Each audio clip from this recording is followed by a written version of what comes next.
any longer.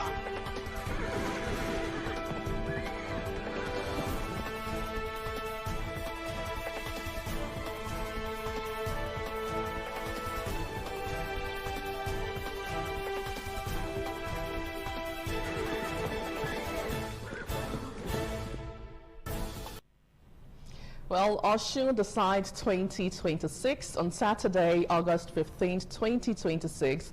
Residents of Osun State will head to the polls to pick their governor for the next 4 years in a race observers have said will be keenly contested. Now, Governor Ademola Adeleke is seeking re-election for a fresh and final term in office as the leader of the South-Southwest state, but will this actually battle, will he battle, and is also going to battle alongside several candidates on Saturday. Now, ahead of the polls on Saturday already, INEC have assured the Osun people of a free, credible, and fair election. Hello, and welcome to the program this morning on ITV. I am Anuluwakbo Stevens, and also joining me this morning from Lagos, Nigeria, I have Mercelina Unkwo. Good morning, Mercelina. How are you?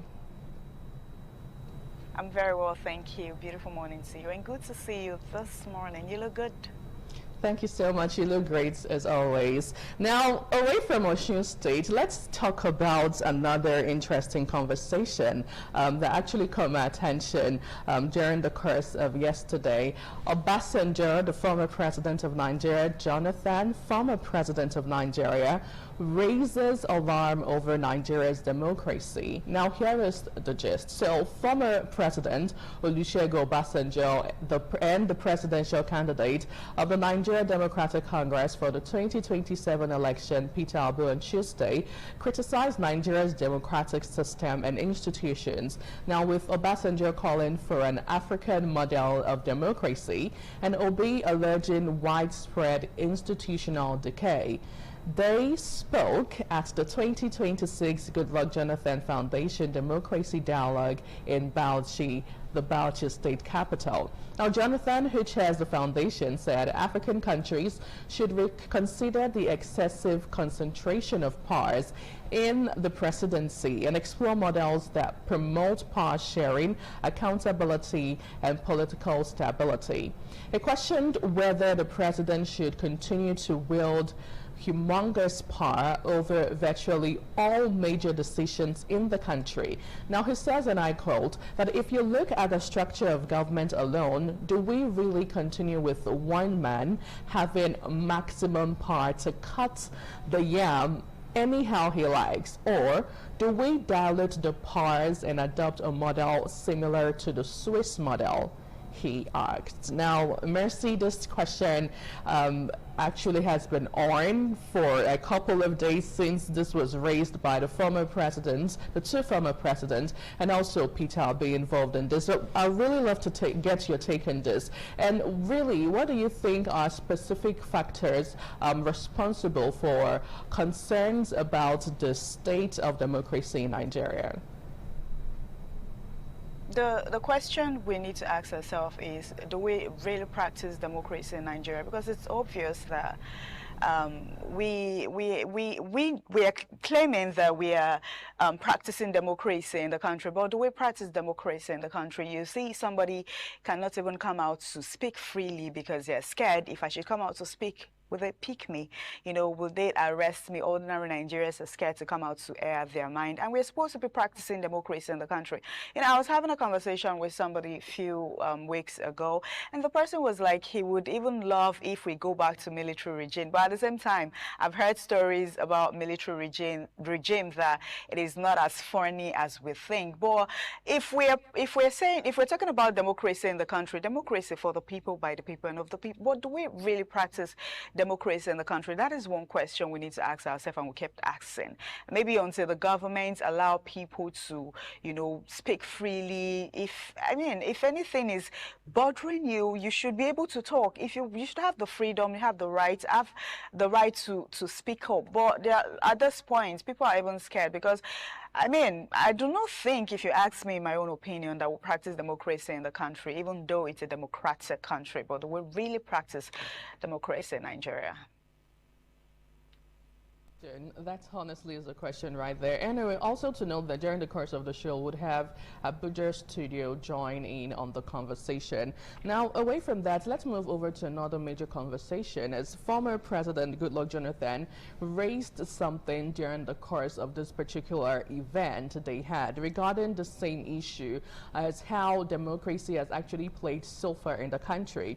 Now, the former president criticized the increasing reliance on the judiciary to resolve election disputes. He says what reforms are needed to, actually make Nigeria's electoral process more credible and reduce post-election litigation. A situation in the country every single time we get to see or hear, the ruling party in some cases say, go to court after an election has already been done. Why do we have that pattern, come up every now and then? And also to link it up with the election taking place on Saturday, August 15th in Osun State, are we going to be seeing a reoccurrence of what we have observed so far in the terms of how election has been played in the country? Mercy, what's your take on this? Should we be expecting something different, or is it going to be the same ball game?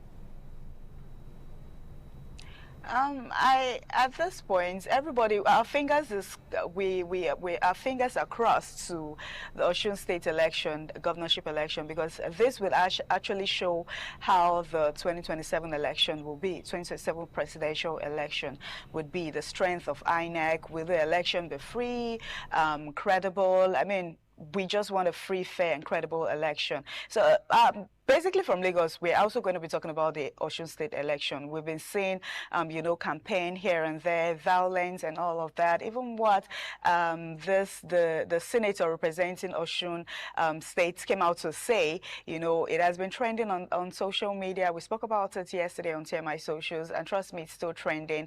And where he says, oh, if you see any accord member, kill them. But according to him, he later came out to say that he didn't mean that. It just meant kill them with your vote. Well, that was not what you said, but he said that is what he meant by kill them. He meant kill them with your vote. So I would advise, some persons at this point, they might be scared, because of the violence, because of some persons that have been killed, would they go out to vote? Go out, vote, according to the Governor Adeleke, where he says, everybody come out, vote your conscience, vote the right person, you think can do the job, you think it's capable for the seats, vote the right person, vote me. And most of the question we are asking, will he be able to retain his seats? Because it's there, APC is there, other political parties too are there. So basically, from Lagos, but would also be looking at the forthcoming Osun election. How, what will be INEC's strength? Because at this point, a lot of persons are saying, okay,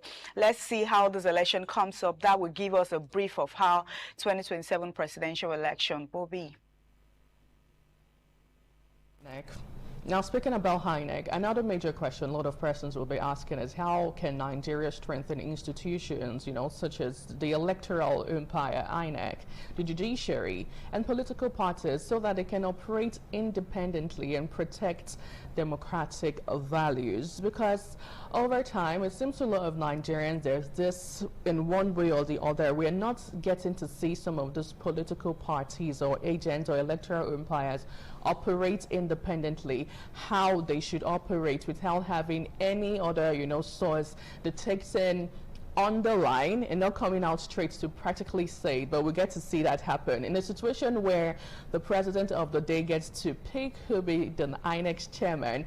What do you expect? That's what some persons would say in this case. What do you expect would be the outcome of that election? But hopefully we get to see something of persons sharing rice. And then when you look at the quantity of the rice and the size, you ask yourself, how long really would this rice, be enough? How long would it last for a family of 5? Very small, minute size of rice there. We look at how a lot of persons have been collecting monies, right, to vote for a particular party or vote for a particular candidate in the 2026 Osun governorship election. We'll look at all of that and so much more this morning on the show. But anyway, we'll quickly take a short break, and when we return, we'll move over to the front pages of the newspaper. Please stay with us.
Benin Cultural Dance, a unique dance and quality dance steps of the Benin people.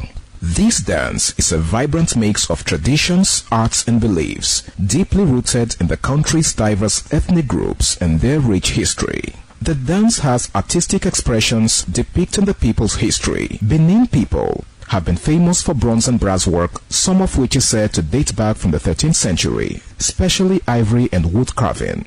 In Benin, the people dance to show respect, honor, dignity, which they honor.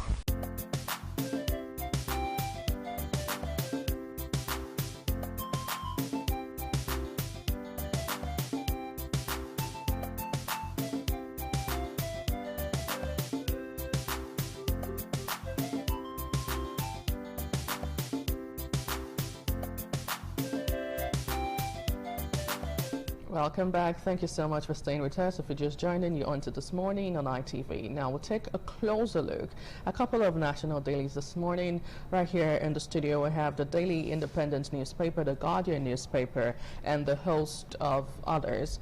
But let's begin with the Guardian newspaper, if we can. Now let's see what the Guardian newspaper is saying. The big story says, donor fatigue, economic take toll on blood donation in health facilities. On page 6 of The Guardian this morning, interestingly, there's actually a diagram there describing what really that actually would mean with regards to the situation in our health sector right here in Nigeria. Anyway, let's take a short break. When we return, we'll move over to a couple of national dailies for you.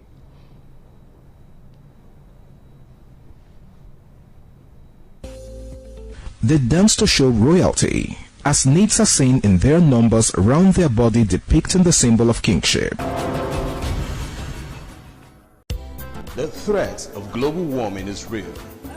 You have seen the destruction of lives and property as a result of incessant flooding. Make the environment a conducive place for all to live in. Stop polluting the environment. Protect the environment today. This message is brought to you courtesy Independent Television and Radio.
Turn our attention over to the Daily Trust. The Daily Trust newspaper. It's leading with the major bold headline: tension heightens 48 hours to Osun election.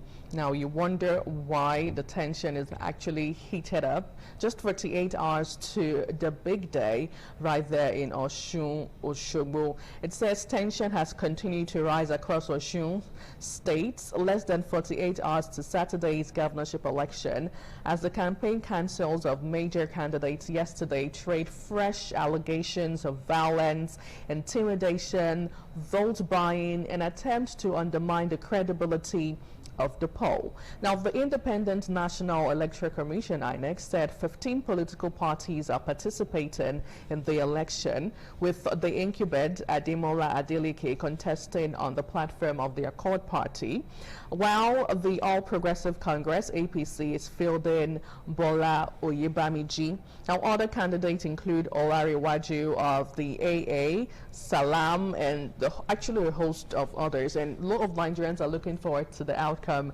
of this particular election. Away from that, police arrest suspected kidnapper trying to withdraw ransom in Kwara State on page 6. Phantom Council reps panel keeps mum 7 days after last sitting. On page 8 still you get details of this particular story. Nigeria meets OPEC quota on oil production on page 19. Sokoto, bandits kill father, nephew, abduct daughter, daughter-in-law. Details of this tragic story on page 6 of the Daily Trust newspaper. 18 people die in Niger road crash on page 8. Our player Chinedu Ozo is dead. Katsina United speaking on page 31 of the Daily Trust newspaper. Other major headline this morning: kidnappers beat me for reducing ransom. Kogi abductee has that to say. It seems whilst we're counting hours towards the governorship election in Osun State, the issue regarding insecurity is still taking the toll on our national dailies this morning. Away from that, we move over to the Daily Sun newspaper. The Daily Sun newspaper this morning is leading with Oshu Guba election. Accord APC trade blame over violence, death. Subwriter says, we lost 40, says APC. They have killed 29 of our members. Accord party speaking. IGP deploys DIG Mohammed to coordinate security operations. Don't militarize state. Atiku wants INEC, federal government. And 5 crucial factors that will decide the poll. Well, wondering what that is, do well to stick around with us this morning on ITV. On page 5 and 6 of the Daily Sun, you get details of that. Well, strike. Airpace accuses unions of flouting labor laws on page 25. Abuja federal government houses, Wike warns fosters as committee secretariat shuts down on page 26. Well, still on the front page of the Daily Sun, OT backs seating of National Park in Abia as state rolls out high-risk pregnancy tracker on page 29 of the Daily Sun. And finally, it says Islamic clerk defends Muslim ticket remarks, insists he will not apologize on page 27. Away from the Daily Sun, we'll move over to the Daily Independent. And of course, on the front page of the Daily Independent newspaper, the bold headline says, subverting Osun voters could prove counterproductive. Subwriter says, CSOs, politicians demand fair play in Saturday's poll. Accord petitions EU over pre-poll violence, intimidation. Claims at least 29 people have lost their lives. Osun police drill Fadahunsi over alleged incitement. Well, still on Osun poll, NHRC asks Senate to suspend Fadahunsi over inciting comment on page 7. NDPC probe Unilag Lotus Bank, Haka Bella over data breaches on page 6. Nigeria surpasses OPEC quota for 3rd straight month on page 6. Well, still on Osun State on page 7, Adeleke declares tomorrow work-free day for workers. Subreddit says Article 1's federal government, INEC, security agencies against interference. Now, a background to this particular story would be that the African Democratic Congress, the ADC, has raised the alarm over alleged plans to arrest its national secretary, Ogbeni Rauf Aribishola, in the days leading to the election in Osun State on Saturday. Now, ADC in a statement actually yesterday in Abuja stated this, and we're seeing Article 1 in the federal government, INEC, and security agencies against interference, basically political interference. Well, it's quite safe to say at this point that all eyes are currently on Osun State.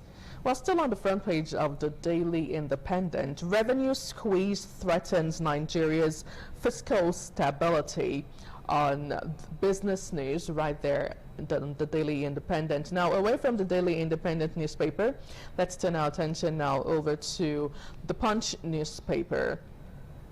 The Punch newspaper, okay, let's see the Nation newspaper. All right. The Nation newspaper, the major headline still on Osun says security blanket on Osun to enable violence-free election. Okay, away from that, now the Punch newspaper, let's see what the Punch has to say this morning. Well, the Punch is leading with a different conversation as it says state police, presidency closes public submissions today.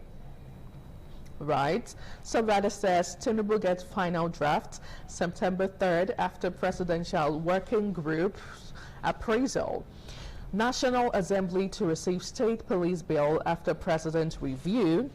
State police law will guard against governor's abuse, says presidency. Now, this major conversation here, this has always been one of the major concerns of a lot of Nigerians regarding this particular state policing bill. Well, we'll see how it eventually turned out as we get to see it rolling out right here in Nigeria. 2027, Atiku Obi more options ahead of single candidate summit on page 7. Well, still on the Punch, federal government approves tax waivers for 4,000 electric vehicles on page 19. Federal government approves tax waivers for 4,000 electric vehicles on page 19. 168 solar street lights stolen on Lagos-Ibadan Expressway Long Bridge. 168 solar street lights stolen on Lagos-Ibadan Expressway Long Bridge on page 4 and 5, which is really, truly alarming. Army moves to begin operations at 4 new divisions on page 9 of the Punch newspaper. Well, other major headline this morning would be Osun poll. INEC adds SDP to ballot, distributes sensitive materials. And that would actually be happening today. Sensitive materials would be distributed today right there in Osun State. Well, I think that's all the Punch have in stock for us this morning. We quickly wrap up with the New Telegraph newspaper. And let's see what the New Telegraph newspaper have for us. It says Osun Guba, INEC reproduces ballot papers to include SDP candidates as Adeleke, Oyebanji, others in last-minute campaigns. Akpabio, Ozodinma for governors. Falake arrives Oshobo for APC mega rally. Article 1 against tech glitch. Right. Obi, PDP demand retraction probe of Father Hussi's comment. PDP Guber candidate Fario drops out, endorses Adeleke. On page 2, 3, 4, 7, 9, 10, 27, and 30 of the New Telegraph newspaper, you have that details. Fubara dismisses alleged loggerhead with Rivers Assembly, says 2026 budget going through legislative process on page 2. Abacha didn't die on a woman. Dan Atete, ex-petroleum minister speaking, says Amachi wants to sell book and also calling for attention on page 3. EFCC recovers 115 billion naira. NDDC levies from oil firms, clears 19. Well, and finally, on the New Telegraph newspaper this morning, it says WHO Ebola outbreak in Congo on track to surpass deadliest one in history. Death toll passes 2,000. Well, I think that's all we have this morning on the New Telegraph newspaper. Because of the time, do well to pick up a copy of any of the national dailies to stay abreast with the latest of information in Nigeria and also globally. Now we'll take a short break. When we return, we'll move over to the first part of the conversation. Please stay with us.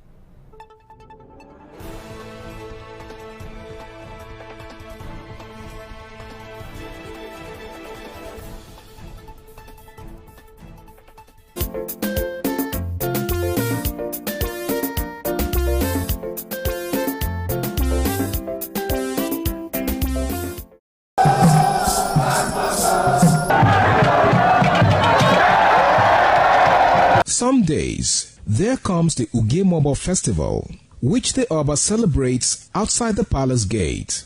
A pavilion is built of red cloth where rites are performed to drive away all evil spirits still unsatisfied by the year's sacrifices. The Ugemobo Festival is to commemorate an event in Benin history which dates back to 1504 AD.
TV, certainly the best.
The land of Onwa is inhabited by the people with common ancestry, language, religion, economic and socio-political ties. However, irrespective of their subtitle differences in language and culture, they share common traditions. The people are known for their hospitality. Onwa traced their origin to Benin Kingdom. As a result, for a man to find a comfortable place for living.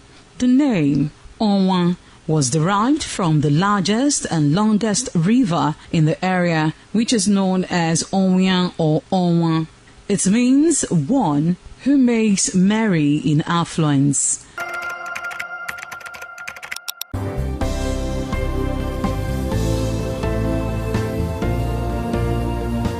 Thank you very much for joining us on the program Healthy Living. What is the kidney? The kidney is an excretory organ in the body, which is for metabolism. Tuberculosis affects many organs in the body, but the common ones it usually affects is the lungs. Epilepsy is a neurological problem. Okay. It is an injury in the brain, which causes someone to begin to convulse, to go into fits. It is curable, but the cure is a long-term thing. If you eat well and avoid those risk factors that will make your immunity to be down, then the risk of contracting tuberculosis will be reduced. If you're healthy, then you're wealthy.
Welcome back. Osun decides 2026. Now it's 48 hours to the big day and all eyes are currently on Osun State. As Osun prepares for the 2026 governorship election, all eyes are on the ballot box and the integrity of the electoral process. But beyond the campaigns, promises and political rallies, serious questions remain. Will voters be free to make their choices without intimidation? That's number one. Can vote buying be effectively stopped? And will the final result truly reflect the will of the people? Well, welcome to TMI this morning on ITV. Today we turn the spotlight on Osun Decides 2026, focusing on three critical issues: vote buying, voter intimidation, and electoral integrity.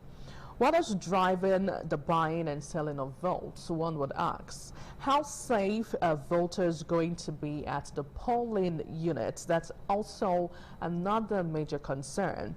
And what must INEC, security agencies, political parties, and civil society, and also citizens do to protect the credibility of the election?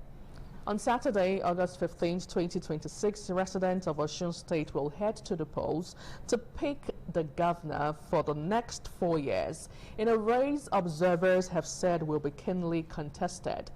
Governor Ademola Adeleke is seeking re-election for a fresh and final term in office as the leader of the Southwest State. But will he be doing, and also he's going to be doing the battle alongside several candidates on Saturday, right?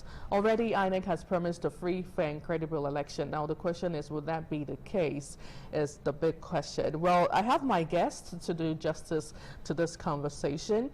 I have Osa Kindness, political analyst, joining virtually right here in Edo State, Nigeria.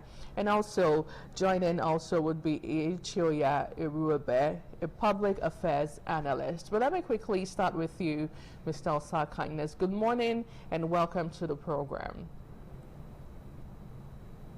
Good morning. It is always a pleasure to be here. And thank you for the opportunity to discuss national conversations. Good to have you this morning on the show.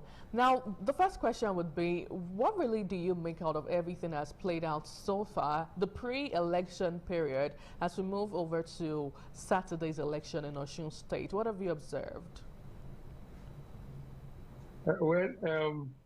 Like in every contest, there are contestations like you will have, especially in the Nigerian political space, where the incumbents tend to take advantage, and not just taking advantage, also to sell what he has done with the last mandate that was given to him, vis-a-vis another power center, coming in to wrestle power from a man that has held on to power for the last 3.5 years. You will have accusations and counter-accusations. You will have, people crying wolves, all in a bid to either play victim or victor. And that is what you are seeing today in the Osun elections. And you are seeing politicians bringing to bear their experiences over time, also showing desperations, at one point or the other. And we have also seen pockets of violence here and there, with different political parties accusing each other of perpetuating violence. But ultimately, the ball now rests squarely on the court of the people of Osun State to either consolidate on what they have done 4 years ago by returning Ademola Adeleke, or by rejecting him outrightly for want of performance, or if you like, for failing to deliver on his campaign promises. That is what you have right now. And what makes the Osun State elections unique is the fact that just now, whereas in the last 2 years we had APC, who was at that time the incumbent, and PDP with Ademola Adeleke coming in from outside to wrestle power from the incumbent at that time. But right now we have the Ademola now being the incumbent, and APC fighting from outside, taking advantage of the federal structure, if you like, federal mind. And not just that, we now have a third force in the ADC with the support of the former governor of the state, Ogbeni Rauf Aregbesola, supporting the former speaker, of Parliament. You see, it is not going to be business as usual. It is going to be a test of popularity of the incumbents, the APC taking advantage of its structure and the federal mind, and APC bringing to bear the popularity of its former governor and being the third force. So it's going to be a very interesting election come on Saturday, and we hope that the people of Osun State votes will count at the end of the day. Right. Now let's talk about the issue of violence you raised up interestingly. A couple of days down, APC gang is saying over 40 members have actually been killed from our end. Accord Party is saying over 20 Accord members have actually been killed. What really is going on? And a situation where we're seeing violence like this happen and the election has not been done, I'm trying to wrap my head around that day of the election. And also, just to put it out there that they actually did sign a peace accord, right, to ensure hitch-free exercise. All of the candidates, about 15 of them contesting for the election, did sign a peace accord, right? But we're not seeing that peace accord act being playing out here. What really is the problem? And how did we allow election to, deteriorate up until this extent? I will start first with the peace accord. I've asked myself repeatedly, whereas it is important that we have political players come together and put pen to paper to the extent that they vow that there will be no violence in the elections and that they will play by the rules of engagement. And the Nigerian Peace Accord Committee is manned by men of impeccable character. We have the former president of Nigeria. We have no less a person than Bishop Hassan Kuka, a man of integrity and has shown capacity over the years, manning that committee. But what I will ask is, what have we achieved so far from that committee? Where people break the rules of engagement, where they fall foul of the peace accord they signed, what have been the punishments, or if you like, the repercussion of those who flounce that accord, like we have had, over the years? Has there been people prosecuted for flaunting the accord? That is a different question altogether. And like you have said, and I did mention earlier, that there have been pockets of violence here and there.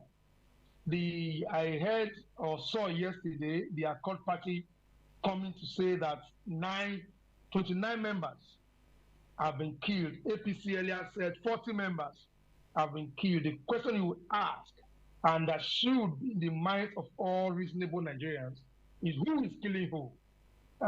What I believe is going on there is accusations, trying to buy favor, trying to point accusing fingers on each other, trying to play the victim so that you can have people vote for you on the basis of sympathy. But I don't think that will work at this time, because the people of Osun are very informed people. They are schooled, and they are going to work based on fact, I believe very strongly, and vote for candidates that they believe have performed or will perform. And I think we will see that happen come on Saturday, 15th August 2026, where the people of Osun State will come out en masse and choose a leader that will lead them for the next 4 years. And my advice and my appeal is that, just like the former President Jonathan said, no one blood of Nigeria is worth, being elected as president. So I'm telling those who are perpetrating evil, who are perpetrating violence in Osun State, that you cannot kill those you seek to govern just because you want to occupy political office. They must play by the rules, and they must play by the rules of engagement. And let the people choose their leader And we hope that INEC will allow the vote of the people to count. And security agencies must at this time play their role, statutory role, right, as enshrined in the Constitution. Right. Not being partisan, but protect the life and property of Osun people. Okay. And have the vote of Osun people count on Saturday. Okay, well, we're going to talk about the part the security operatives or agencies would play during the course of the election, but let's talk about the Osun people. Now, what would be your general assessment regarding the overall level of confidence in the electoral process, particularly with the freedom of voters voting independently or making independent choices rather than being influenced in one way or the other? Now, there was a viral video that trended a couple of days ago where in Osun State we saw persons lined up taking 10,000 naira and also mandated to take an oath to vote for a particular candidate, right, because of the 10K that was being given to them. Now, what do you make out of that, and also trying to streamline it down with the question asked?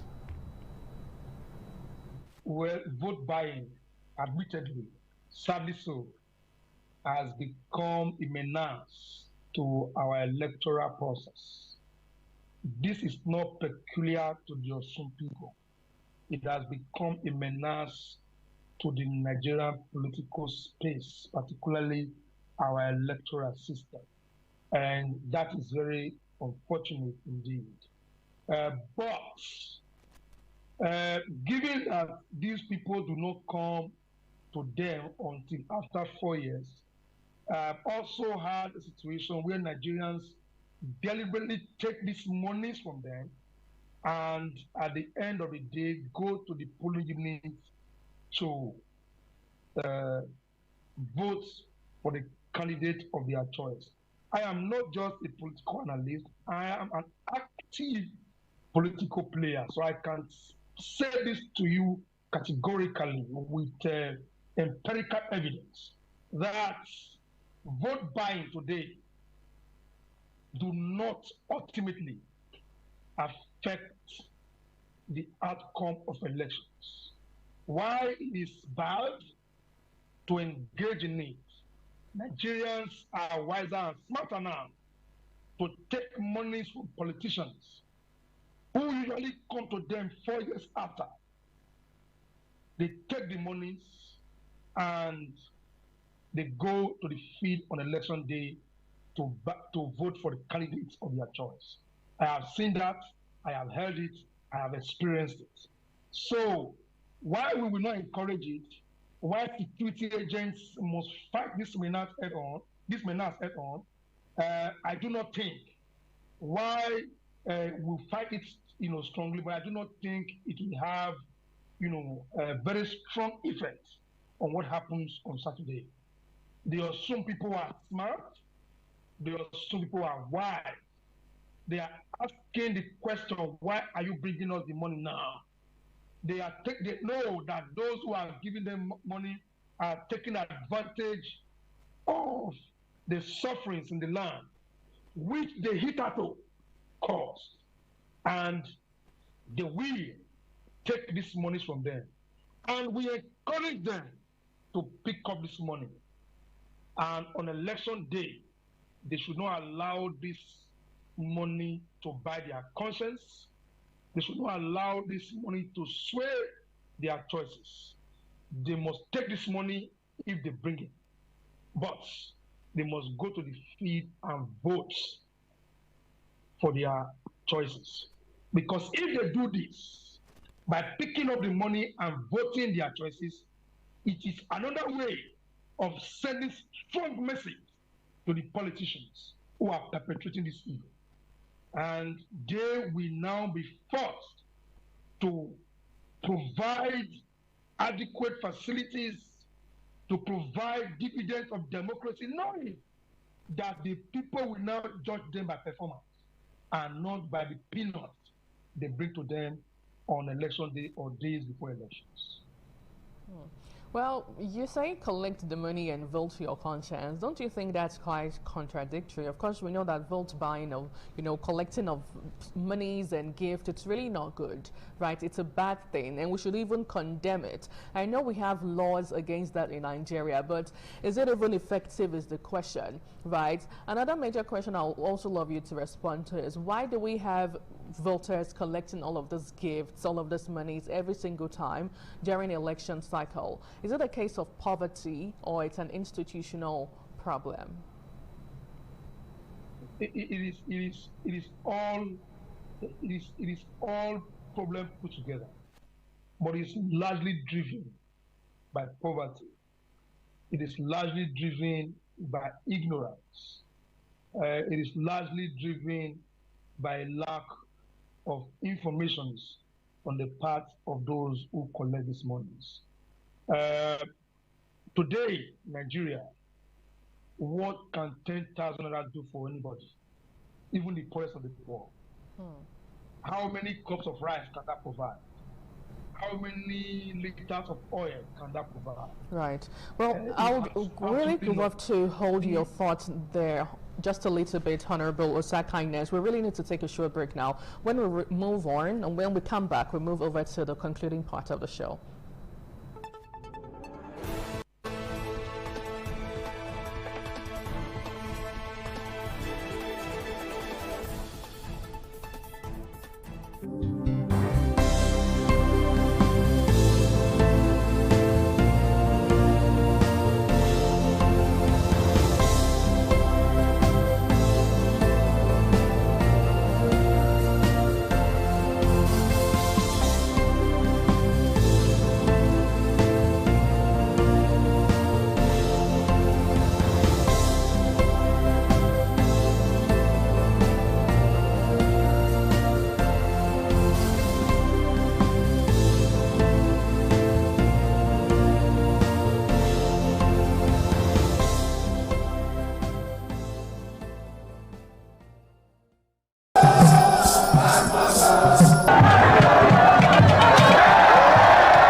Some days, there comes the Ugemobo Festival, which the Oba celebrates outside the palace gate. A pavilion is built of red cloth where rites are performed to drive away all evil spirits still unsatisfied by the year's sacrifices. The Ugemobo Festival is to commemorate an event in Benin history which dates back to 1504 AD.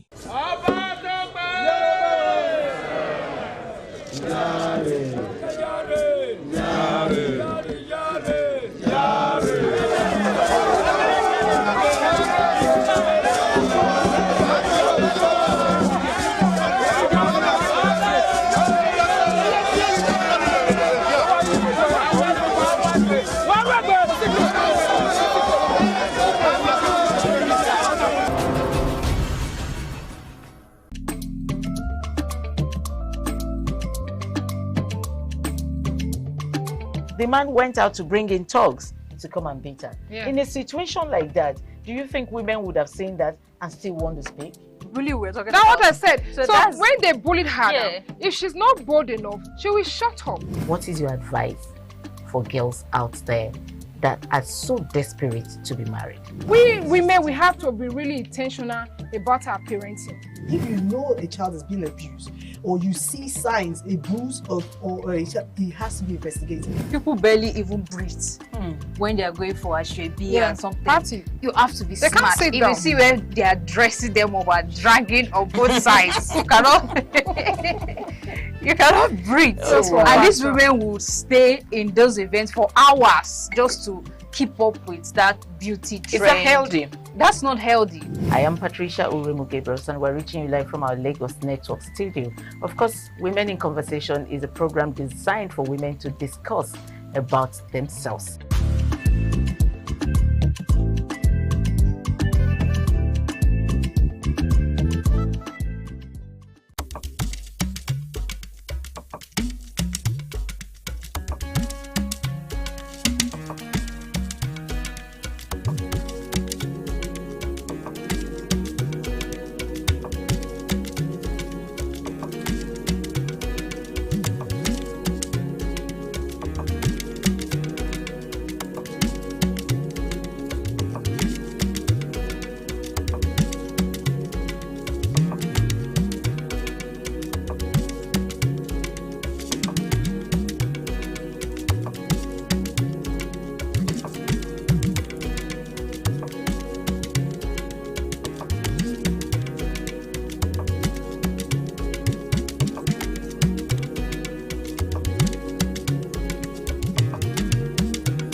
Onwa is rich in culture and traditions.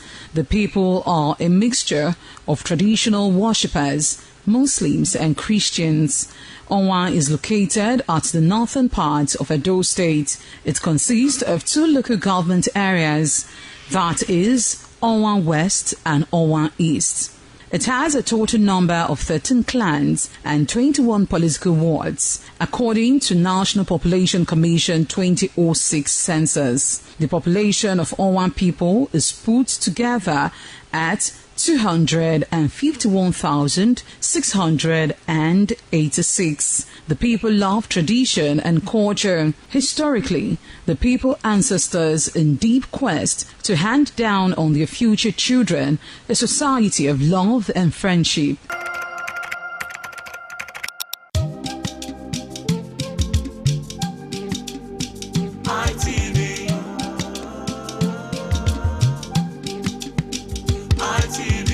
ITV, certainly the best.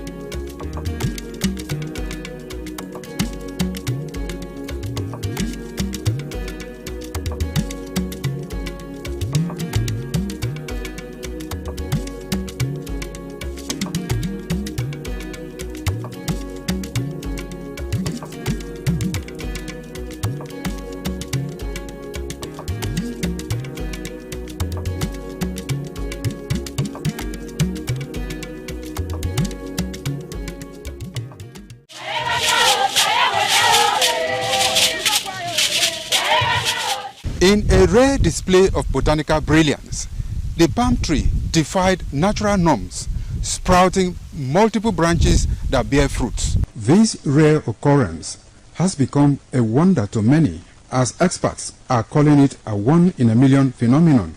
Could this multiple-headed marvel hold secret to agricultural breakthroughs, or is it simply a freak accident of nature? An agronomist with Nigeria Institute for Oil Palm Research, NIFOR Benin. The strange palm tree also raises issues of a blend of science with human interest and cultural significance for maximum impact.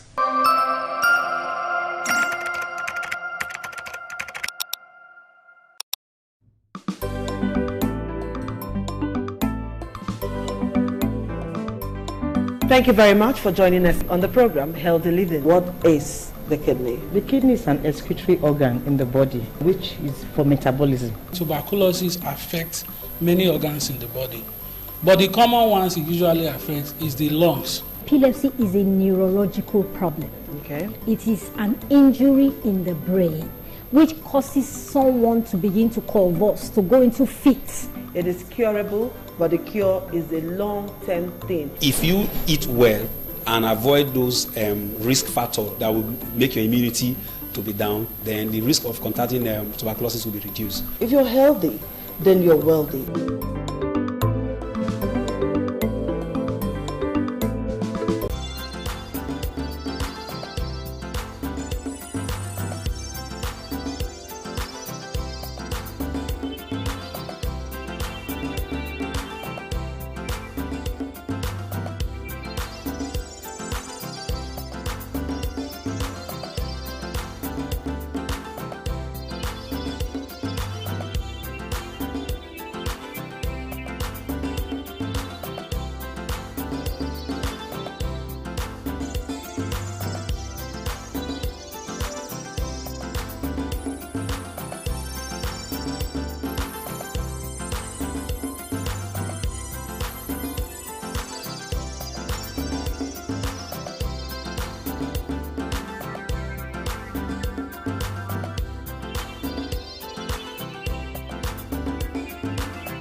The Ugewe is the final ceremony of the series of festivals. It is one of peace and lightheartedness, following the more solemn of the ritual year. Ugewe is the festival of the Ewe leaves, a symbol of good luck and joy. It is the most popular of all that heralds the dawn of a Benin New Year, new vow, newness of life and freshness of life, and a new hope for the future. In the evening, the Ewe leaves are presented to the Oba of Benin in grand style in a colorful ceremony. The Ihogbe Society, amidst singing and dancing, bring the sacred leaves that symbolize good luck, blessings, peace, and prosperity. Each of the senior members of the Ihogbe proceeds to give the sacred leaves directly to the Oba of Benin, and others put theirs at his feet.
Been at police custody regards the incitement he made about persons who would vote for a particular party to be killed.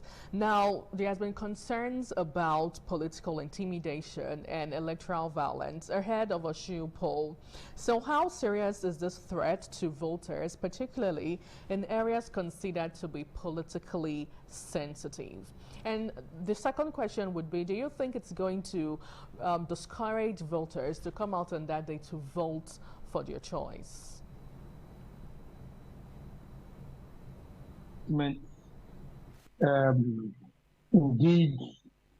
even though it was coming from the APC, a serving senator, it is indeed an unfortunate one. And he has also come out to say that it was read out of context. he has taken steps both in the media and individually to correct that impression. That it didn't mean that the Accord people should be killed, but rather he said that they should be buried with the ballot. And you know that when elections like this are on, there are different semantics. You know, we speak metaphorically, and people tend to blow these issues out of proportion. And again, I must give credit to the police commissioner for Osun State, and of course the Osun State Police Command, who have also invited the senators to come and, you know, clear the air on what it means and how, and all that has been done. I do not think that will be an issue, because if you say that they should kill Accord Party people, those who are coming to kill the Accord Party people, are they going to leave their heads at home? I think that is neither here nor there for me. Why I condemn that statement, you know, in its entirety, but I do not think that it should be blown out of proportion. I do not think it will have a strong effect on the outcome of the election. I want to encourage your two people to play down on that statement, to play down also on those who are trying to blow it out of proportion by coming out en masse, you know, on Saturday 15th to come and vote for the candidate of their choice. Violence, we cannot completely rule it out just now. And that is why we have the law enforcement agencies who must at this time, you know, play their role as given to them by the Constitution.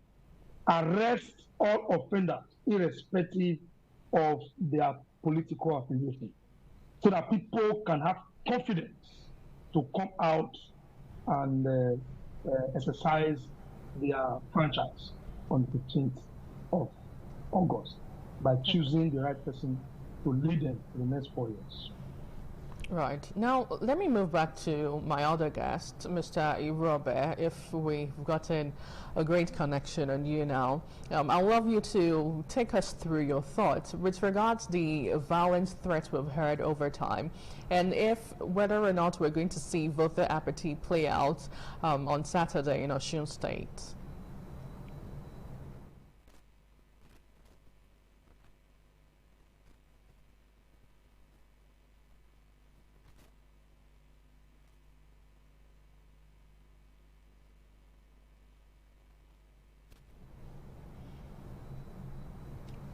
Okay, so it seems the connectivity at this point, it's really not connecting with his end, but we'll take a short break now, and when we return, we'll move over to other parts of the conversation. Please stay with us.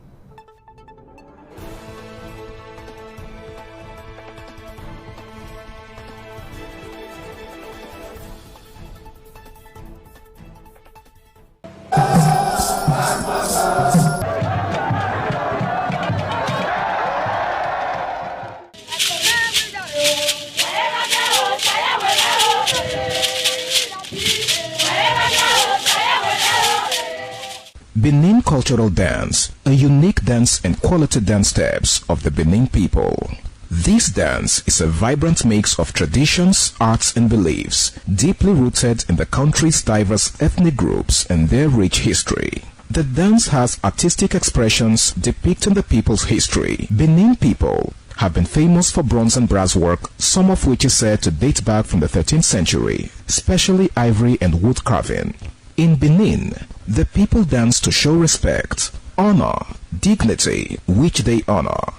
They dance to show royalty, as naids are seen in their numbers round their body depicting the symbol of kingship.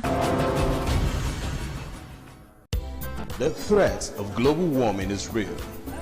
You have seen the destruction of lives and property as a result of incessant flooding.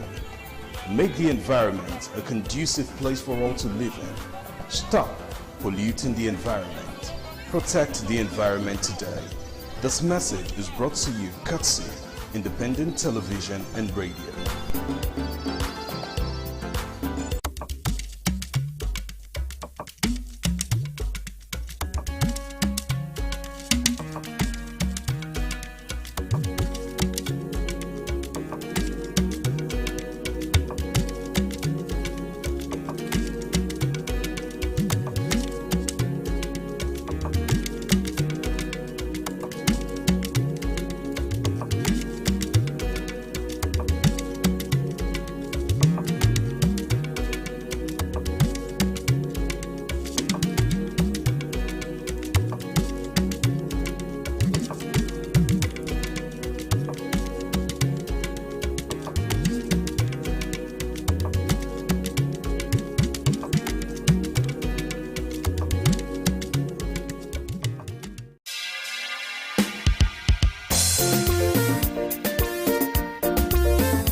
some days, there comes the Ugemobo Festival, which the Oba celebrates outside the palace gate. A pavilion is built of red cloth where rites are performed to drive away.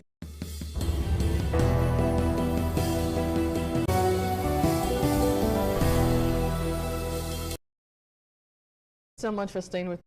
Joining you on to TMI this morning on ITV, and we have been talking about Osun election, the big day come August 15th, 2026. Now, I still have my guest joining virtually this morning, Mr. Osa Kindness. I'd love us to move beyond the vote buying, beyond intimidation, and let's quickly shift our focus to electoral integrity. Now, what do you think would be some of the biggest threats to the integrity of Osun election come Saturday? Well, it depends. It depends on what you mean by electoral integrity. I'd like you to throw more light on that. So I will know the context from which you're speaking. When I say electoral integrity in terms of the independence of the electoral empire, are we going to see a free, fair, and credible election on that day? And what do you think might be threats to having a free, fair, and credible election on Saturday?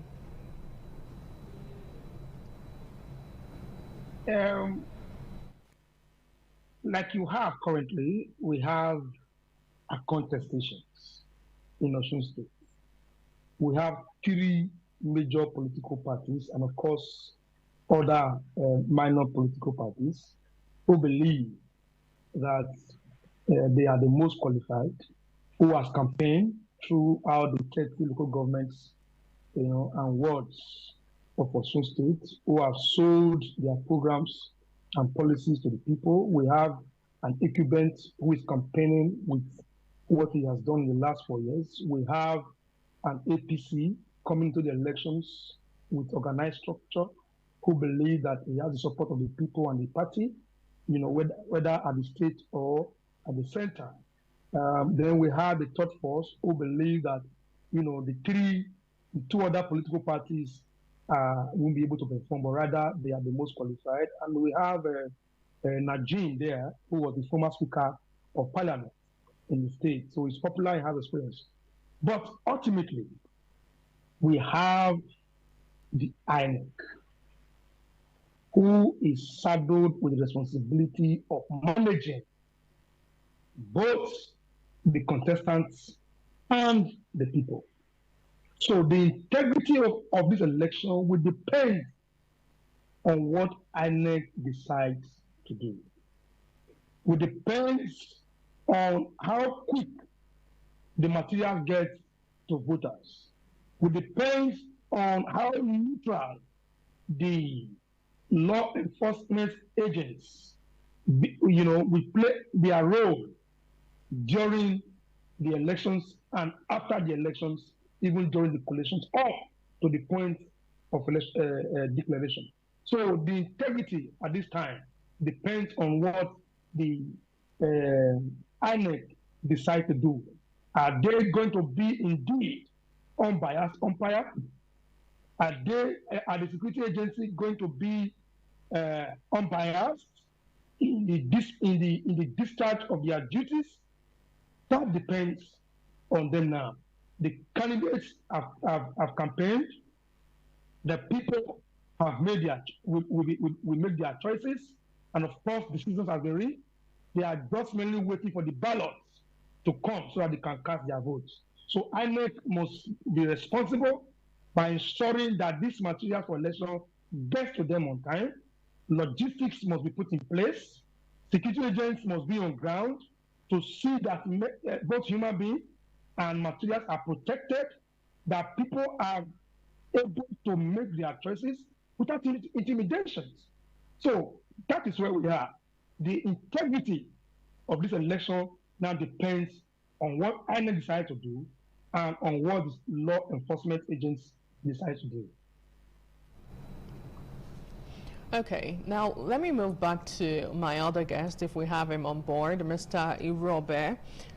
Okay, so once he comes on board again, we'll regain connectivity with him. Now, as we get to, count down or move over to the big day come Saturday, right here in Osun State. Now, another major conversation would be the responsibilities of political parties and their candidates to ensure we have a peaceful and credible election. What do you think at this point political parties and their candidates should be doing to ensure that the tense atmosphere in Osun State has been, brought to the barest minimum? Political parties must continue to oil the wheels of their political structure. We must at this time begin to cross the T's and dot the I's, reach out to the unreached, and the campaign now must move from the media and now move closely to the people. We must go again to remind the people of what they have told them earlier, and they must make up their mind to play by the rules. And ultimately, they must come to the consciousness of one fact, that there are only one outcome in every elections. You are either going to win or you are going to lose. So they must have faith to win and also be conscious of the fact that they are capable of losing. So when they have that at the back of their mind, that will make them play according to the rules of engagement.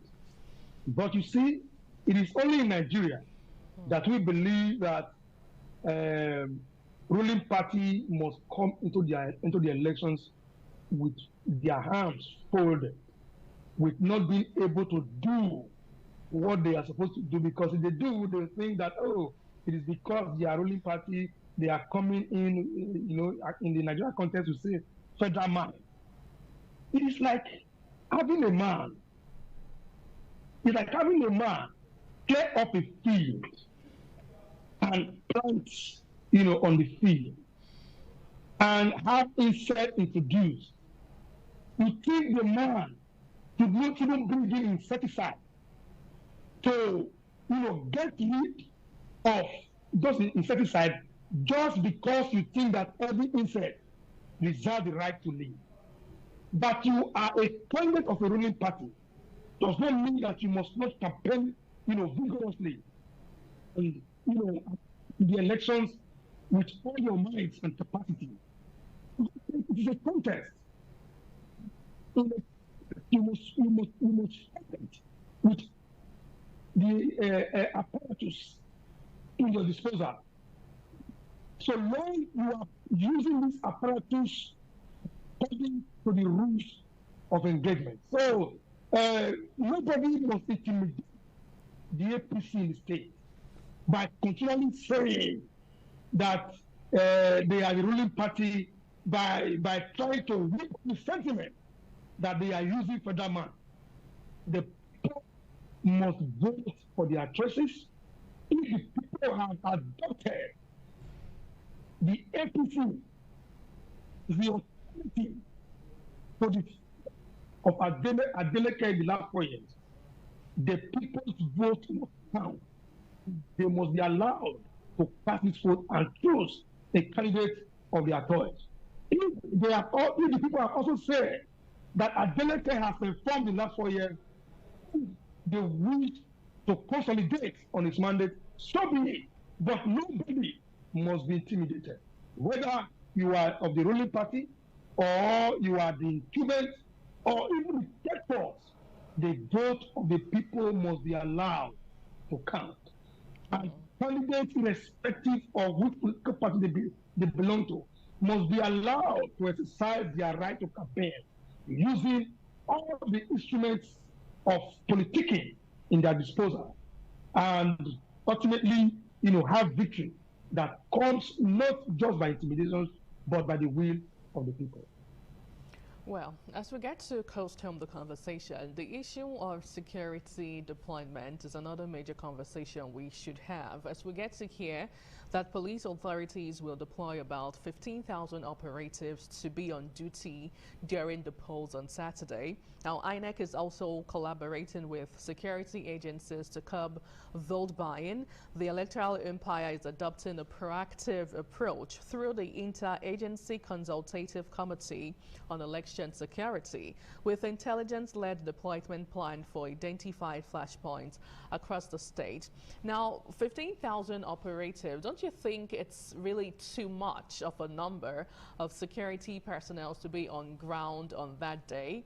And in another, reaction to this, don't you think it's also going to distract or discourage persons from coming out and, heighten up the fear already in Osun State?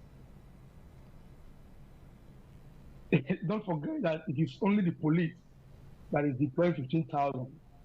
The NSADC is likely going to deploy additional 5,000 or more. The Army will deploy theirs, the Navy will deploy theirs, and we have seen even prisons in the field. So the security agencies may likely be more than the voters in the elections. But don't forget that this is an isolated election. And I do not think the numbers of security agencies on ground will have effect on the outcome of the election. Rather, it should boost the confidence of voters, knowing that they are protected, with the security agencies on ground, knowing that nobody will come to intimidate them in their voting centers, knowing that the armies are on ground doing patrol to see that there are no proliferations of arms moving from one corner of the states to the other. So I think the security agents, the numbers of security agents on ground is, for me, not a problem. It is not going to be a problem to the election, but rather it will add to the integrity of the election, so long that the security agencies, play neutral role in elections. Okay. We should be looking at what they do, not the numbers. Right, what they do and not the numbers. What would be your final words to the people of Osun State in all of this? In 2022, Adeleke had 403,000 votes. And the then incumbent governor had 375 votes. The difference was about 28,000 votes. And that is the election that produced the incumbent governor, Adeleke. And Adeleke won 17 local governments to have that number, while the APC won 13 local governments to have that number.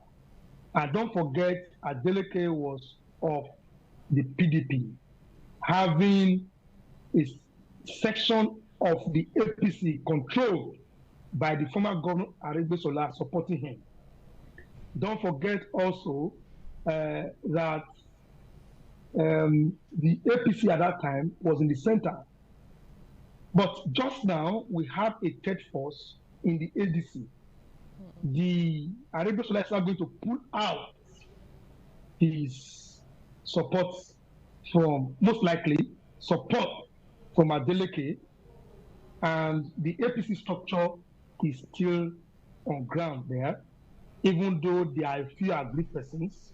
But the APC has been able to manage its support base, has been able to manage its agreed people.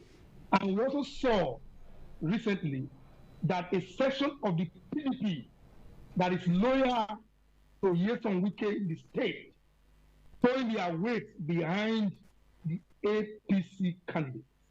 So I can nearly predict the outcome of this election.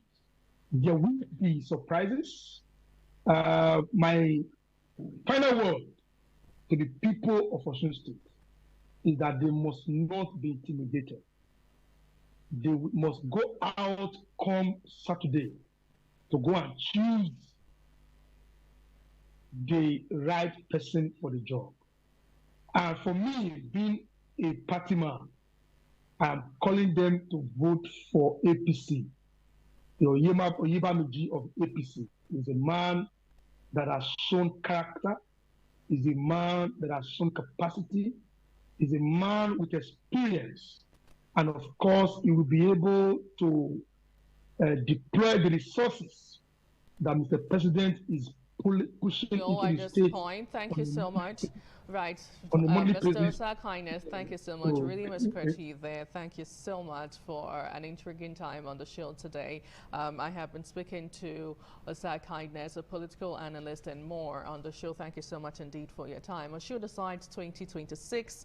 A couple of hours down to the big day, and all eyes currently are on Osun State as residents go to the poll. Nigerians are watching and eager to know who will be the next governor of Osun State. Now that's my bit this morning right here on the show. Thank you so much for being part of it. Well, we'll take a short break, and when we return, we'll move over to another major part of the show.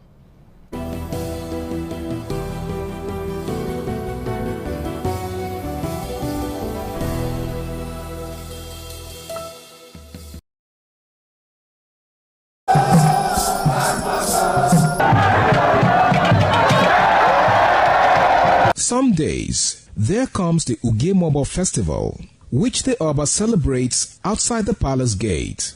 A pavilion is built of red cloth where rites are performed to drive away all evil spirits still unsatisfied by the year's sacrifices.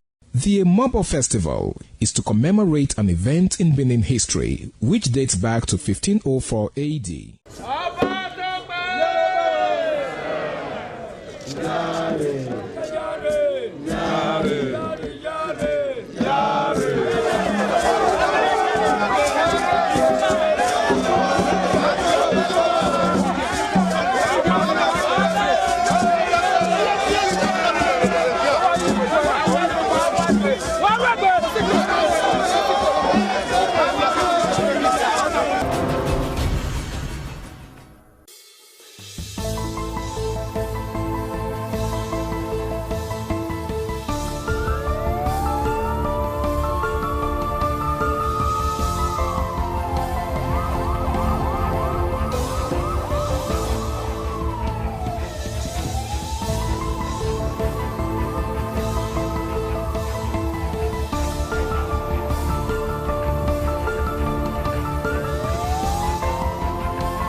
ITV, certainly the best.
The land of Onwa is inhabited by the people with common ancestry, language, religion, economic and socio-political ties. However, irrespective of their subtitle differences in language and culture, they share common traditions. The people are known for their hospitality. Onwa traced their origin to Benin Kingdom. As a result, for a man to find a comfortable place for living, the name Onwa was derived from the largest and longest river in the area, which is known as Onwian or Onwa.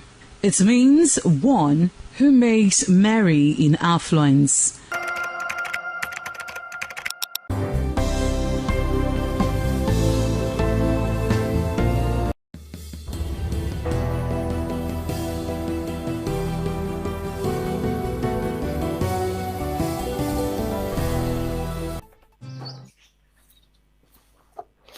Many thanks for joining on CMI this beautiful morning on ITV. I am Raselina Unko, and welcome to our Lagos Network Studio. And this morning we'll be talking about the Osun 2026 2 days to the poll. Can Adeleke defeat a seat? We know that the election in Osun State is on Saturday, and I guess this morning that would help us talk on to this topic is Jide Ologun. He is a lawyer, a fellow Nigerian Institute of Public Relations, fellow Institute of Leadership, Coaching and Strategy, and also the Chief Superintendent of Police. Hello, Barrister Jide. Good morning. Good morning. It's pleasure to be here. You're welcome. How are you doing this morning? Awesome. Good to know. Good to know. All right, the Osun State governorship election is scheduled for Saturday, this Saturday, August 15, 2026, and the contest has entered its final and most intense stage. The three leading contenders are the incumbent governor Ademola Adeleke of the Accord Party, Bola Oyebamiji of the APC, and Nahim Salam of the ADC. I mean, there's still all the contestants.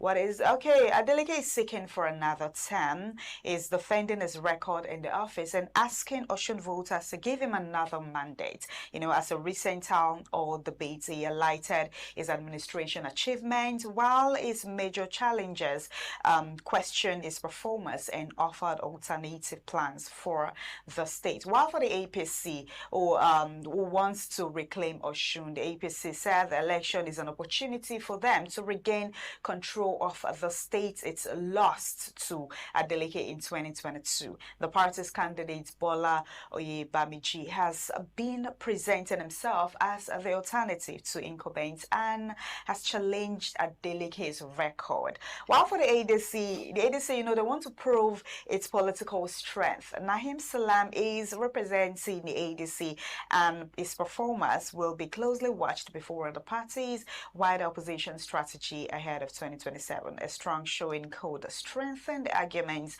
that ADC can become a serious force in Nigeria politics. You know, there's a lot to talk about. Like I said, there are other parties also, you know, contesting for this election. I mean, what the people want is just a free free, fair, and credible election. So, like I said, we have a guest, and also we're going to be talking about security and vote buying. They are the major concerns of this forthcoming election. The election is not only about who wins.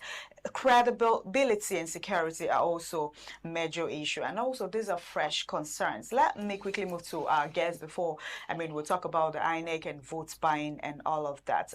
Barrister Jide Ologun, with just 2 days to the election is on Saturday. Who appears to have the stronger political structure on ground in Osun? You know, is it the incumbent governor or? Apparently, the incumbent remains the governor for now exactly. and controls the machinery of office in Osun State. Yes, there are also contenders. There are about 14 parties exactly. that are interested in that seat, but basically 3 of them are prominent. We talk of Accord, that is fielding the incumbent governor who was in PDP. Yes, crossed over to Accord. Exactly.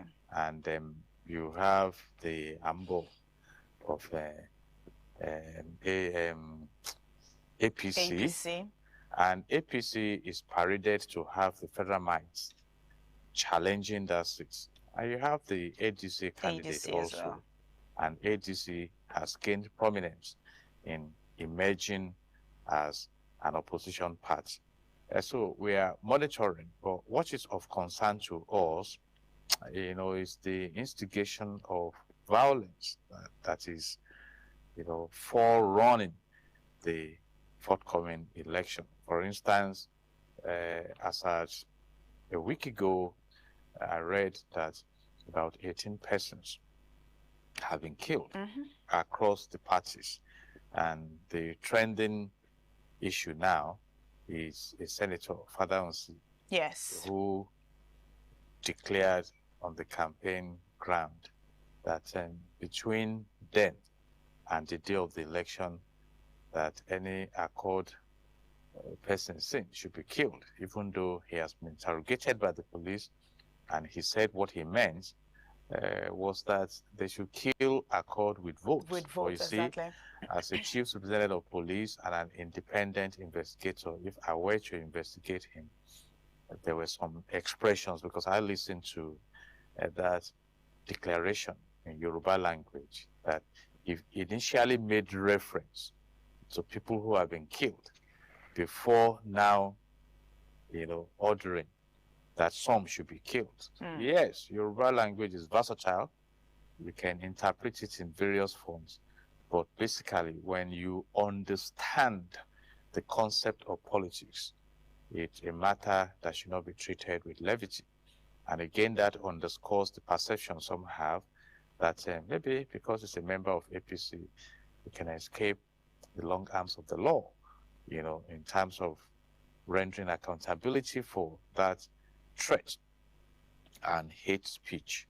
So by and large, we are monitoring. And again, one of the issues that may rock the balance was the action of EFCC, freezing some of the accounts of Osun State, even though the president now gave an instruction exactly. that action be reversed. So it's now between sentiment and force, and we are monitoring to see how it goes. But what some will say is that if Adeleke, as incumbent governor, allows himself to be pushed out of office, that they may want to question the kind of politician he is. And again, from the undercurrent, many chieftains of APC have been complaining that, it's like there's a dictatorship tendency within the party, and some of them are not satisfied, even though, again, the president had to send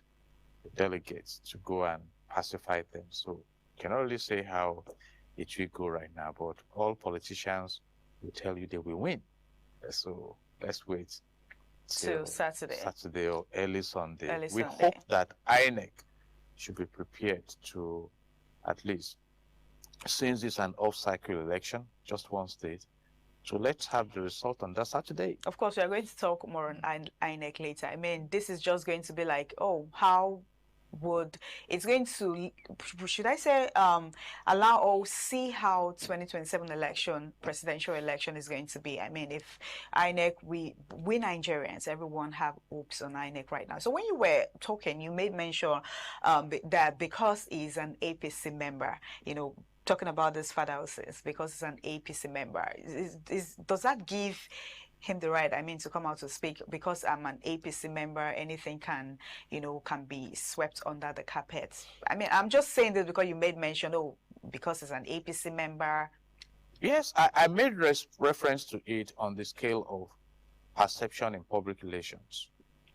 Recall at the time that when Oshiomhole, the chairman of APC, he came out to say, while courting other politicians to cross carpets to APC, I come to our party, your sins are forgiven. And it is perceived that the power at the center is the influencer. And so when he was invited by the police to come and explain the statement he made, you know, some persons already say, so what will come out of it? You know, so the question to ask now is that, imagine that it was somebody in ADC that made that statement, or somebody in a court party that made that statement. What do you think would have happened? Perhaps that person would have been locked up somewhere right now, and it could have become a big issue. And that speaks to justice.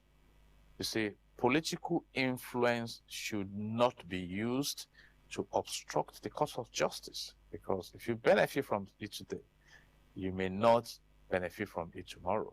You know, you never can tell where you are. So we should be building a structure that protects and promotes justice for any generation. That is when you talk about institutional capacity and effectiveness. Like I said, if I were to question him, I doubt if he will escape being nailed for hate speech. I've mentioned a few of it. You know, he was making specific reference to those who have been killed and things like that. And we should watch against this in Nigeria. You know, some people think that it's a new thing. No. Before we gained our political independence, you must have read about the Kano riots that took place in 1953. Because the northern politicians and the southern politicians were not on the same page towards gaining independence in 1956. And that riot was bloody. You see, again, even when we gained the political independence, around 1962, you must have read about the Wetie in the southwest, because two politicians fell out within the action group, talking of Ladoke Akintola and Chief Obafemi Awolowo, and it was bloody, you know, setting people and properties on fire just because of political power.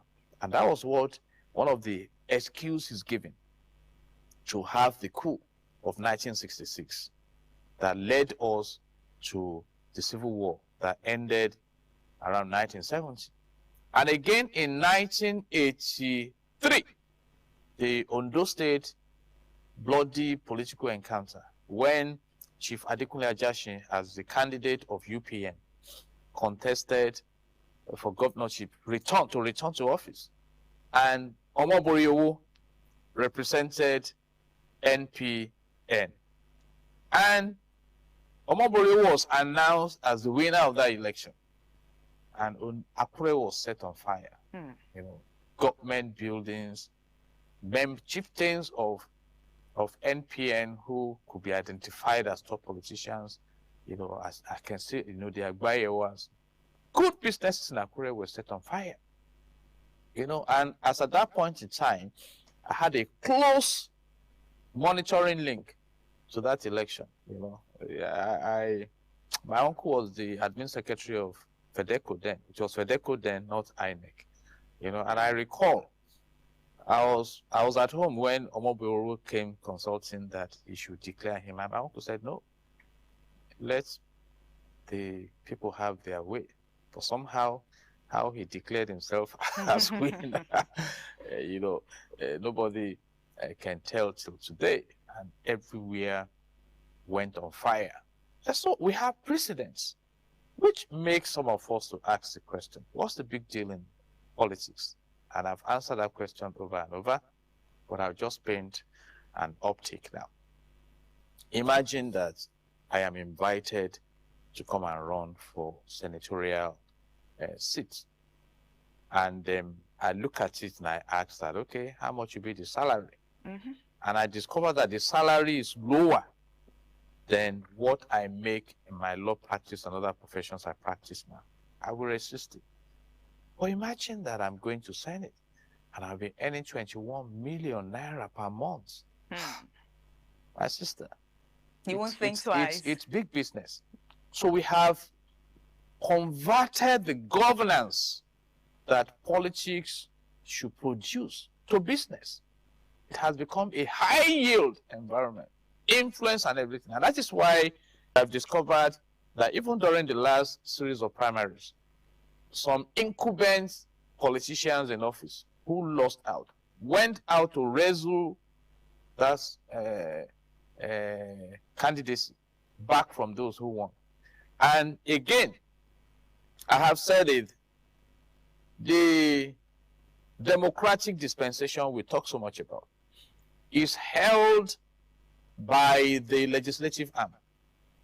And Section 4 of the Nigerian Constitution 1999 as amended states clearly that the National Assembly and of course the House of Assembly at the state level by extension shall make law for the peace, orderliness and good government in Nigeria. Mm-hmm. Well, imagine the kind of laws that came out recently when the Electoral Act was amended. That some of these issues are considered as family affairs of the party. You see, a shocking one is that you may not even be able to challenge when a forged certificate is presented. So you see that instead of us building a structure for national development, we are building structures for, like a group of people just advancing their political career and interest at the expense of the citizens. And unless we tame that narrative, we are going nowhere. We remain around the circle. So the violence and the threats and the vote buying and everything and the desperation, I put them under the capsule of desperation. We cannot tame desperation unless we minimize the benefits and privileges of office so that it now becomes a space for service and sacrifice and not to be served and to be sacrificed for. Okay, don't you think Adeleke's incumbency will give him like an advantage or something? It's up to him. You know, how he can mobilize his supporters, how independent INEC is, how transparent, fair, free, and credible the elections are, and that's why I appreciate your brilliant expression that this is the last off-cycle election before the 2027 election, and all eyes, not just local, global, are on INEC. Exactly. And I have advised the INEC chairman to realize that it's only God that won't leave office. And so whatever you do in office, that when you leave office, you look back and you feel bad. Please don't do it. Not for any gain. But I made reference to the 1993 election in Nigeria, the option A4.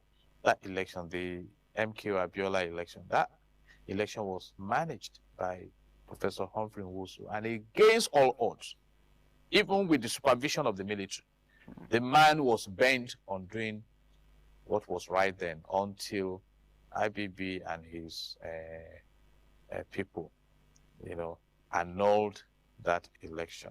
And then Humphrey Nwosu is gone now, but at least on the scale of legacy, he queued on the side of doing what is right. And the IBB eventually came out to partially confess, and it's a really disturbing national embarrassment and disservice to the nation. And what God says in his word is that righteousness exalts the nation. So if you have people who are interested in the greatness of this country, I think the decision should be to do what is right. Okay, so INEC has into that vote buying as a major threat to the security preparations, according to them, are significant, with about 15,000 police personnel expected to be deployed. And also, INEC has increased its BVAS capacity from 4,427 devices to 5,130 with additional backup devices. You know, and some persons are thinking, oh, because the president is actually the one that appointed the INEC chairman, do you think the INEC chairman would want to work in favor with the ruling party APC, because I mean the president appointed him? I just spoke to that. His loyalty is constitutionally to the country. Section 1 of the Nigeria Constitution 1999 as amended states clearly, and that's what we call the rule of law, that all institutions, all persons are subject to the provisions of that constitution. So INEC is a creation of the constitution. You know, the chairman himself was appointed, nominated, forwarded to the Senate, the same structure of under the constitution. And so if he chooses to be loyal unconstitutionally, then he will have questions to answer. But I keep emphasizing this point. It does not matter the office a man occupies. He will exit that office. You know, Joseph was the prime minister in Egypt. But the Bible says a time came when a Pharaoh came that did not even know Joseph. So if you look on the scale of eternity, you do what is right. You know, but then some people claim that he who pays the piper dictates the tune. And constitutionally, INEC is expected to be independent. And again, let me speak to the issue of drafting security personnel. It's an aberration. And I hope we grow beyond that.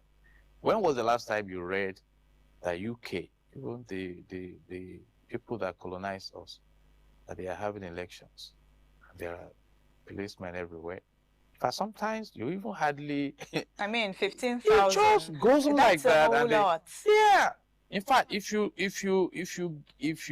read the budget of INEC, proposed budget for electoral litigations, it's about 135 billion naira. So what does that suggest to us? It suggests to us that we have many things wrong with our electoral processes, tied to the desperation I mentioned. So my advice to Professor Amopitan, who is a senior advocate of Nigeria, so you say is versatile with the provisions of the Constitution, is that if you just go ahead and do the needful. That's the way I look at office. Before he became the chairman of INEC, was doing well. What do we need in life? Basic needs: to eat, to dress, somewhere to lay your head, be able to meet your basic needs, and God has promised that he will give us our daily bread. You know, so, and that's what I advise people about. You see, the nation is bigger than any office, bigger than any individual, bigger than any party. So your loyalty should be towards national development. And what is this national development? Creating commonwealth for common good. And it starts from the leadership, the machinery, the processes that produce leadership. You know, INEC has also having print ballot papers to result sheet after a court judgment requiring the inclusion of the SDP candidates. I mean, it's just 2 days to election. It's commendable. You know, INEC should respect that decision. You know, yeah. So I commend INEC for that. Okay, let's talk about vote buying. Vote buying for this, not just this Osun election, presidential election as well. I've been seeing a couple of videos on the internet where, you know, they're sharing bribes, very small portion. You know, there was one I even saw bread, small bread, and they attached the person that is, you know, campaigning on the bread, and they share to people, they share money and the rest. And some persons will come out to say, okay, vote your conscience. You are in Nigeria. I mean, you see what has been happening. You go there, vote your conscience. Do not sell your vote. Do not allow them buy your vote. But at the same time, economy is hard. People are hungry. Imagine somebody that's not. You know, sometimes I blame them, and I do not blame these people that sell their vote. Right? You know, imagine somebody that has not eaten. The family has not eaten, the children has not eaten, you know, they stepped out. This is not like, I'm not trying to make excuses for them, but at the same time, economy is bad for a lot of people, especially average Nigerians. And they go to a place that they are sharing money and you expect them not to collect when they've not eaten. You know, and at the same time, I would still come out to say, do not sell your vote. But what about those persons? Would you blame them? You know, I don't want to embark on a trip of blame game. Okay. But I just want to talk about discipline. Okay. Those who are selling their votes are selling it because they are alive. How have they remained alive? It's a psychological question. Imagine that you are very thirsty and somebody serves you a chilled water. Not even water, you know, beverage. Okay. You are very thirsty. And as you are about to pick that cup and drink it, an earthworm drops into that drink. What will you do? Esau, in the Bible, sold his birthright because he was hungry for the moment. And his brother bought it. Talking about Jacob. By the grace of God, some of us have fasted for 100 days, not once. 30 days, 40 days. We didn't die. That is why I want to speak also to leadership. Okay. Poverty has been weaponized in Nigeria. So I know there will be victims who will sell their conscience. I'll come to advise them also. And that is why we are yet to develop. There is a study on the concept of power in political science. People need to have their way, even against resistance. That is why you hear such statements. You know, when Senator Fadahunsi was addressing his followers, this thing came out. You saw them hailing him, and I said, oh my God. And like some of the responses, are his children in that gathering? I don't want to ask whether his children are in Nigeria. Are their children thugs? And yet, because poverty has been weaponized, thugs are produced. So those he was addressing did not even process the message he was sending out. And if not because we are in the age of social media, that video went viral. He even said, you can record me. Maybe the police will not even have invited him. You say, so these are issues. Don't sell your future. The maximum, depending on the cadre of vote selling and buying, the maximum some of them we get is 5,000 naira. I mean, what will 5,000 naira do for you in 4 years? What? So we speak to the electorate. Don't sell your future. You see, we will not be able to reinvent leadership in Nigeria unless we begin to resist some malpractices. How much will you bring to Jide Ologun to go and manipulate or vote against my conscience? How much? You know, and that's why I keep advising that we should move away from palliative economy. So is government that will now give me rights to eat? No. In my family, my parents invested in us. Get educated. And I've said it. Sheikh Zayed, the founding father of the modern UAE, said that wealth is not money, but developing people. I was still talking to someone, I think yesterday. One day my father called me that JD, he used to call me JD, last born in the family. And I'm not keeping money for any child. Be serious with your education. Yeah? My father died when I was 15 years. I got my secondary school result the following day. He died on the 7th of September 1982. I got my secondary school result 8th of September 1982. But he has loaded some things in him. Our family industry is education. And today, I give God the glory. You see, I'm not a slave to anyone. I am emancipated. And we are cultivating that culture from generation to generation. But what do we find in this country? How many children are out of school? See, bandits, kidnapping.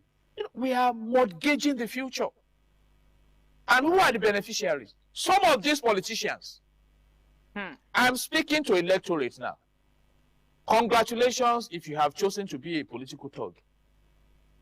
When your master, who is buying drug for you, giving you money to smoke, to drink, and go and be causing trouble, when they win and they are going to collect their certificate of return, do they take you to Abuja to take photographs with president? You're not there with them. They go with their wife, children. Their children, exactly.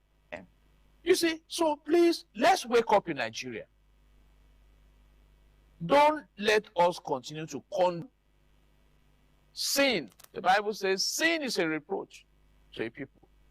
I think it was in Ghana that a politician brought a vehicle with rice and they chased him away. Let's wake up. Even in your poverty, you can be sensible. You can be sensible. In this country, we talk about stomach infrastructure. From where to where? We talk about diboko sebe in Yoruba, which means vote and cook soup. So 1 pot of soup, man, you eat it for 4 years. You know, and that's why some of us come out to bring out this enlightenment. By the grace of God, I've been to some countries of the world. Look at the UK we are talking about. Look at the political setting. You know, look at a prime minister will resign because the parliamentarians will say no. Why did Boris Johnson resign? Because during COVID-19, he instructed people to hibernate and he was partying with his friends.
Mortgage your future. Okay, interesting. Remain slaves to them.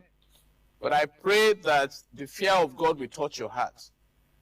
You know, Google on your phone. For those of you who have phone, if you don't have, go to the nearest church, ask the pastor to preach to you about.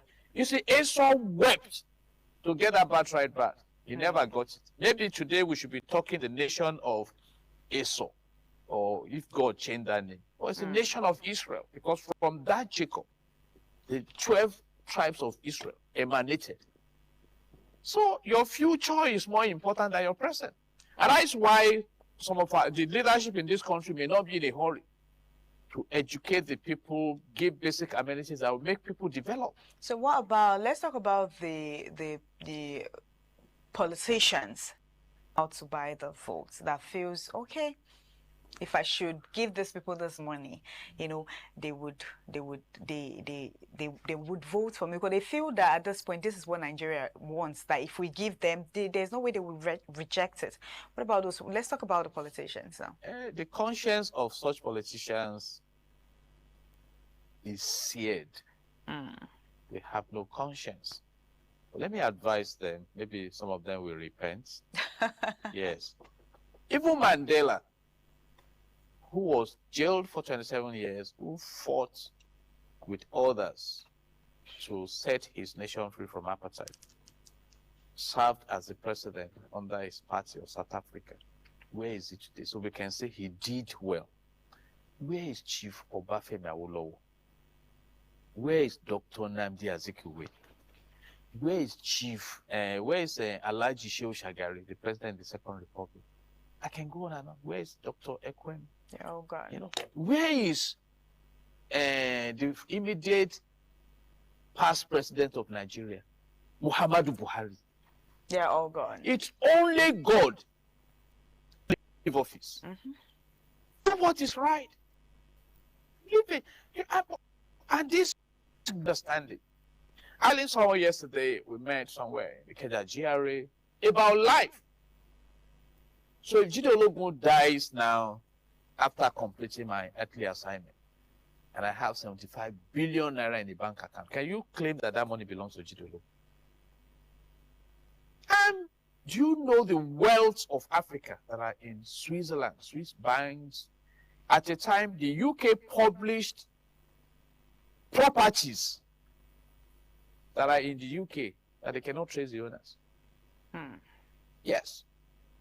You know, so I don't understand. But there's just something in this African mindset that gravitates towards greed. You know, so but will we keep speaking against it? Sincerely speaking, that is one of the reasons why you approach some people to come and join politics and they say no, continue with your politics. So let's talk about democracy. You know, democracy for the people, of the people, by the people. Jonathan and Obasanjo recently spoke about democracy. Now, I saw a video.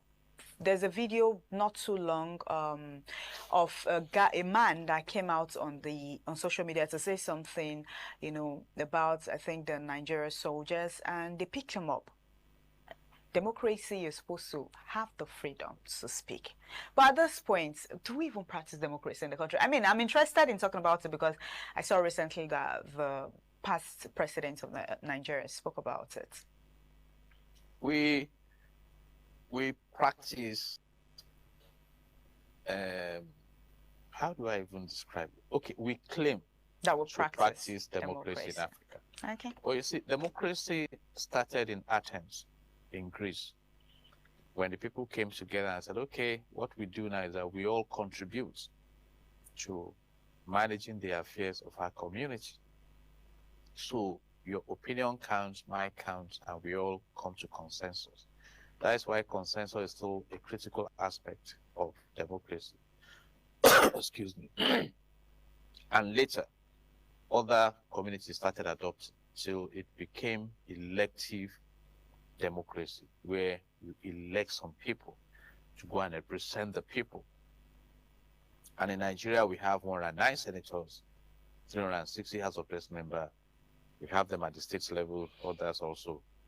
And Section 14 of the Nigerian Constitution 1999 as amended says that sovereignty belongs to the people, from whom the government obtains authority. So that means the interest of the people should be the focus. All right? Let me use a country that typifies ideal democracy. You consider Switzerland. In Switzerland, there are 3 levels of governance: the federal, the state, and the canton.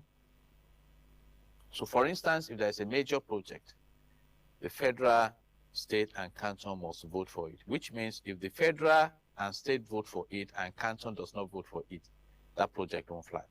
And that's why in Switzerland, within 13 years, you may even have about 3 or 5 to 7 elections, because the people, and that's why you find prosperity in that region. The interest rate in Switzerland, it's like single digit, you know, and you talk of nations like Singapore, and I've said it. What is the essence of having a government? The essence of having a government is to manage the resources of the community, formulate policies and implement policies that will enhance the fortune of the people. Do we have that provision in Nigeria? Yes, it's in Section 16 of the Nigerian Constitution 1999 as amended that states clearly that the resources of the country should be harnessed in a way that we have a dynamic and self-reliant economy, and that wealth is not concentrated in the hands of a few, neither the means of creating wealth, and that maximum happiness and welfare are provided for all citizens. Sub 2D says that affordable and available food, affordable and available housing, reasonable minimum national living wage, unemployment benefits, care for the aged, for the disabled, are provided for all citizens. And you can go on and on and on. Section 17 talks about providing health facilities. Section 18 mandates the government to provide education for citizens. So is that what we have? Section 14, subsection 2 states clearly that the security and the welfare of the citizens shall be the primary purpose of government. So can we claim that we have that in Nigeria? You see, and I want to use a country, because when we come out like this, we also want the government to do their own research.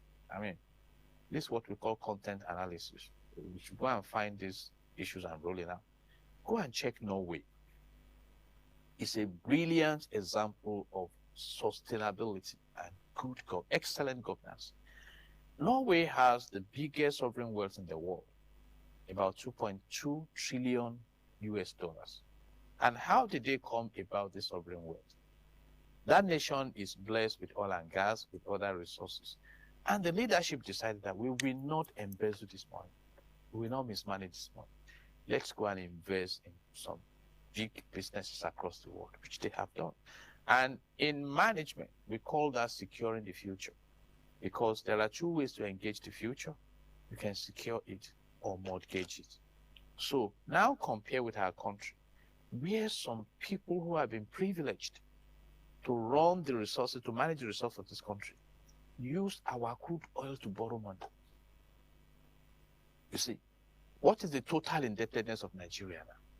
So if we need to understand democracy, the main essence of democracy is to keep promoting the fortunes of the people. And some people are asking, are we, and let's be sincere, are we better off now than we were under the colonialists? Talking about infrastructure, you should know that the name Nigeria was given to Nigeria in Zungeru, I think around 1912, all right, which was like the base of the colonialists, managing the northern and southern territories and things before the amalgamation of 1914.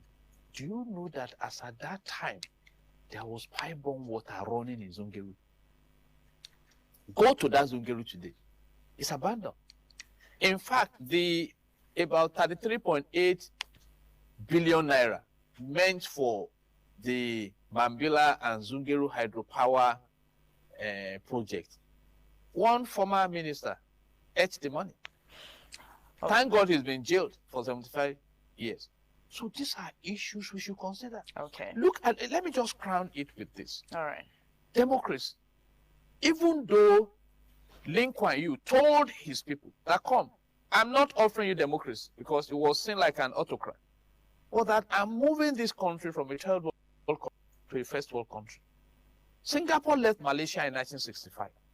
Today, Singapore is one of the best places to live and to work in the world. That's what we are speaking to leadership. All right. You know, that is democracy. Okay. In a system where out of about 230 million citizens, about 143 million are within the multifaceted poverty window. And what kind of democracy? All right, let's come back to the Osun election. What issues are likely to influence the average Osun voters' decisions on Saturday? Social, economic, psychological. Social and economic, in the sense that those who have been hit hard with the poverty will sell their votes, you know, and we have heard that vote buying has gone beyond coming to the polling area to give people money. You know, some they've done the transfer ahead, some vote on credit when you come and so. And again, when we don't implement our law, so people have been caught with monies during elections in Nigeria, but when they are caught, then psychological in the sense that there may be sentiments. Osun people may not be happy with the step taken by EFCC, may not be happy by the threat coming from the federal space and say, no, let's maintain our governor. And other forces like apathy.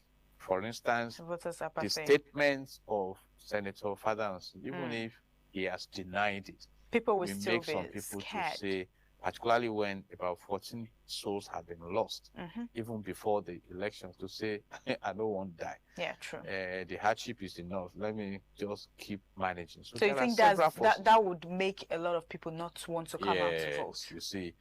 And let me say this. Nigeria needs to make progress. I look forward to a season when elections won't be a big issue as it is right now. Let's look at some other countries. Election took place in Germany.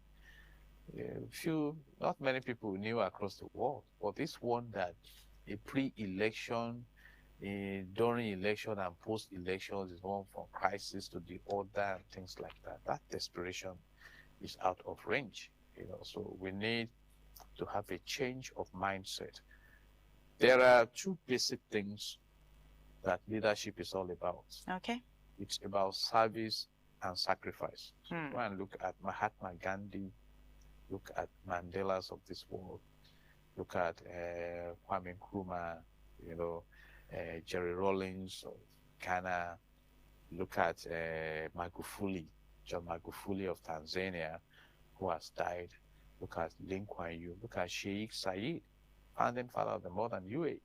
So these are people who decided to enhance the fortunes of the people, not necessarily to enrich themselves out of range. What was the net worth of Mandela when he died economically? But if you look at his network socially, you'll be amazed. That name alone, you know what it means.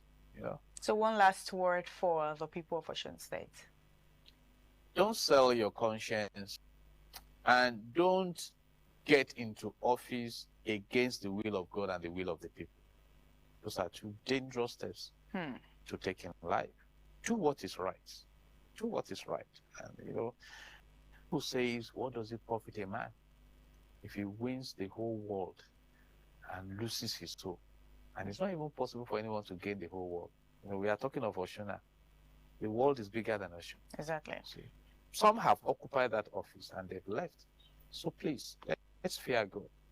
The fear of God is the beginning of wisdom.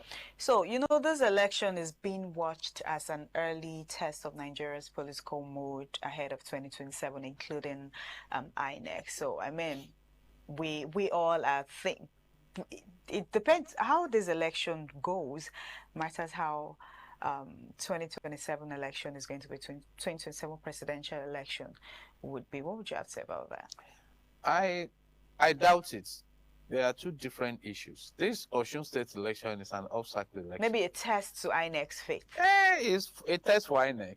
Okay. If INEC is righteous now, INEC will be righteous during 2027.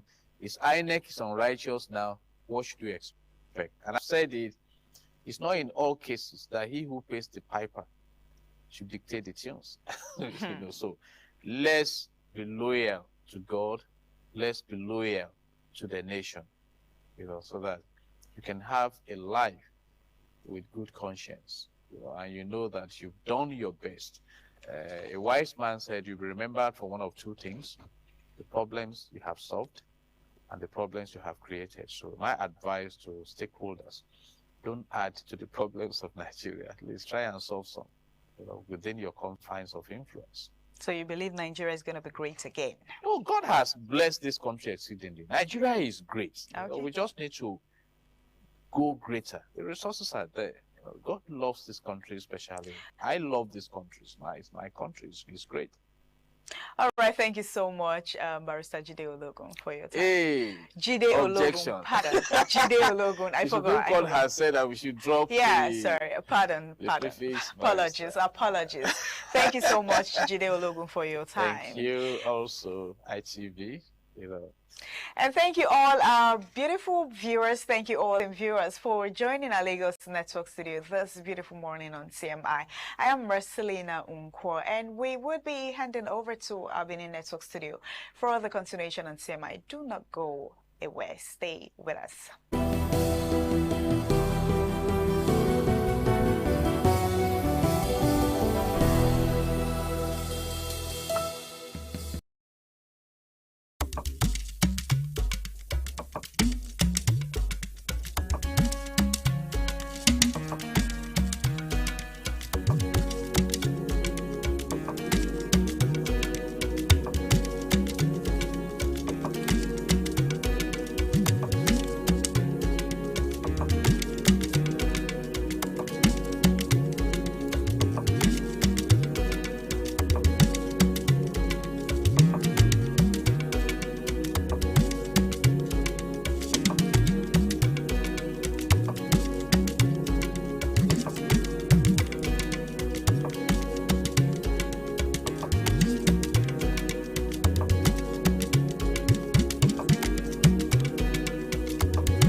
Good morning and welcome to the news update on ITV. I am Anuluwakmo Stevens.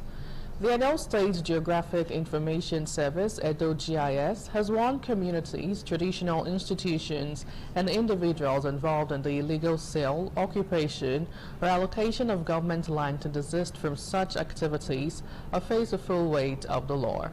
The agency also says it's strengthening land administration, improving the processing of certificates of occupancy, and deploying digital technology to provide more efficient and transparent land services to residents.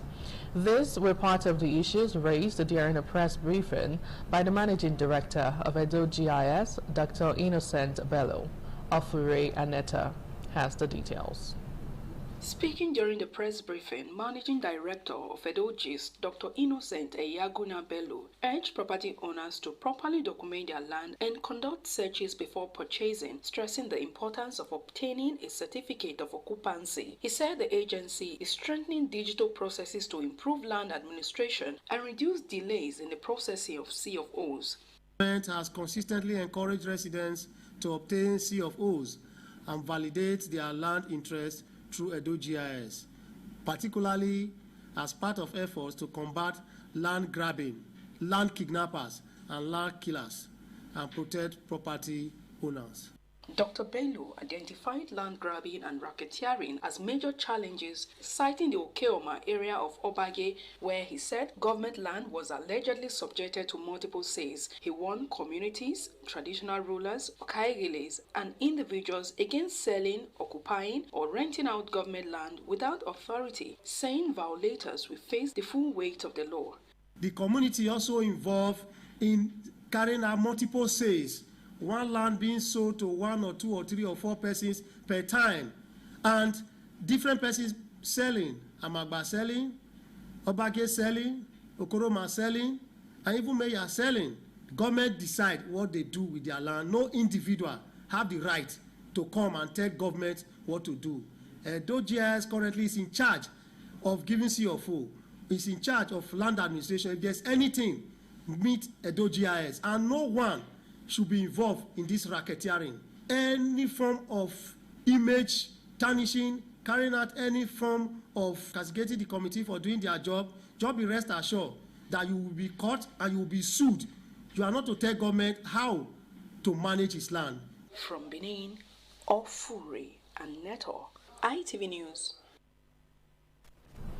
The Faculty of Physical Sciences, Ambrose Lee University, EPUMA, has held its 3rd Annual International Conference 2026. The conference, with the theme Uniting Physical Sciences for Innovation and Impact for Sustainable Development, was held at the Faculty Auditorium and brought together participants from 7 departments in the faculty: Computer Science, Physics, Chemistry, Industrial Chemistry, Mathematics, Biochemistry, and Geology. In attendance were members of the university management, invited guests, alumni bodies, staff, and students. Oluwafemi Fariola has the details. In his opening remarks, the Dean of the Faculty, Professor Festus Ipotokin, expressed profound gratitude to the university management, led by the Vice-Chancellor, Professor Eunice Omozejie, for their support towards the faculty. The Vice-Chancellor, Professor Eunice Omozejie, commended the faculty for sustaining the conference and for choosing a timely theme. She described physical sciences as the bedrock of any nation's development and the engine room of innovation and industrialization. We are doing a kind of collaborative program so that all the departments in the physical science are encouraged to work together, to be able to profile solutions to real-life situations. The physical sciences continue to shape the future through groundbreaking discoveries in energy, environmental sustainability, artificial intelligence, healthcare, material science, and industrial technology. The conference featured keynote lectures from distinguished scholars, including Professor Daniel Okongae, Dr. Soniduke Okosun, Professor Mrs. Susan Kunyai, and Professor Akinola Olayinka, among others. In separate interviews, some of the speakers emphasized the need for interdisciplinary collaboration. It has been a special one, considering the caliber of persons that are participating in this conference. A lot of persons here are very delighted and they are happy. The problem of environmental pollution, especially plastic pollution, should concern everyone. And that's why this conference is very germane, for us to crystallize, synergize ideas of what can be done collectively in the Faculty of Physical Sciences to profile solutions. The high point of the event was the presentation of awards to distinguished personalities, including the Vice-Chancellor, Professor Eunice Omozejie. Some of the awardees expressed gratitude. The event ended with a vote of thanks by the chairman of the local organizing committee, Oluwafemi Falayola, ITV News. It was a double celebration for Mr. Ugo and Mrs. Amara Akubude, as the couple marked their 11th wedding anniversary alongside the 10th birthday of their first daughter, Christabel Akubude. The celebration began with a Thanksgiving Mass at St. Andrew Catholic Church, Ubioko, Benin City, where family members, friends, and well-wishers gathered to thank God for the blessings of marriage, family, and life. Joy Obarisiabo has the details.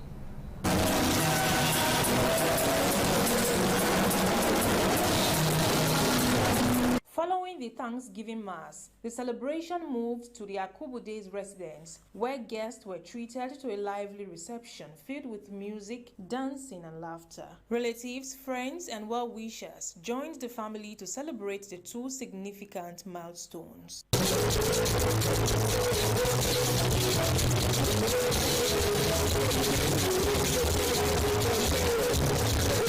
The atmosphere reached its peak when the celebrant, Miss Christabel Akubude, cut her 10th birthday cake amidst cheers and applause from families and friends. Moments later, Mr. and Mrs. Omega Akubude also cut their wedding anniversary cake as guests celebrated the couple and wished them many more years of love and togetherness. I thank God to the people that come today to join me to celebrate today. Upon how the weather be, they are still come to celebrate with me. I pray that all of them will go in peace. I feel so blessed to have those kind of people around me. I thank them for coming out for me. I'm so happy, and I would say to my parents, thank you for celebrating my birthday. I'm wishing them everything that a man will wish his children. I wish them good life, long life, and what God has been doing in their life, it should remain permanent and long may it continue. I praise their union.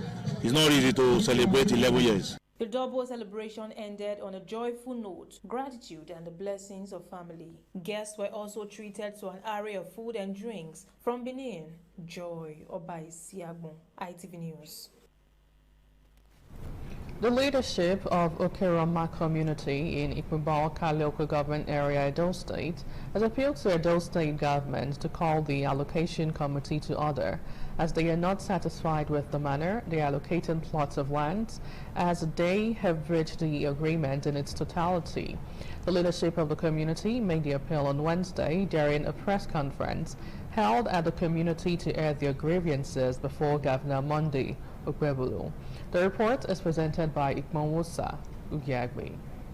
The leadership of the community, while appreciating the Edo State Governor Senator Monday Okpebholo for his benevolence to make it possible for the seized and demolished land space to be released to them and relocated, they however said the manner the allotment committee is going about it appears to be biased, as allocation that was meant for 1,000 developers have increased to 1,900, a situation that prompted the community to cry out and wants the allotment committee to be investigated. How can we rightly share 130 plus of land among 300 people without causing acrimony and infighting in the community? The Okeroma people have 100% implicit confidence in our amiable governor, His Excellency Senator Monday Okpebholo, ability to resolve this issue once and for all. Others, who include Eda Wilfred Irage and Okeroma Committee Chairman Sylvester Obayuwana, while corroborating the submission of the second in command, said what the governor gave them was to correct the injustice meted on them and is being sabotaged by the allotment committee. The land, even the community, doesn't get what they are expected to get. They cheat us, they overrun us as if we are nobody. The problem we are facing here now is that among of the committee, some of them are using their own weight, bringing other people from outside, start selling the land. The Secretary Allotment Committee, Abdul Wasiu, denied the allegations, faulting the press conference and said the leadership is trying to get involved in self-centered acts. All those who have 50 by 100, you will get your full land. All those with 100 by 100, you will get your full land. But anybody who has up to 1 by 2, 1 by 3, 1 by 10, meaning you bought it for commercial purpose, so you will get 50% of large size of land. And everybody agreed. Ikmonwosa Ugiagbe, ITV News. And that ends the news at this time. Many thanks for watching. I am Nuluwakbo Stevens. Good morning.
ITV, certainly the best.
Good morning, welcome. This is TMI Socials. I am Nuoluwakpo Stevens. Better still call me the social media butterfly. Now, our video of the day is a video that went viral about a tourist from Europe who says that fuel in Nigeria is way expensive than fuel in Europe. Take a look.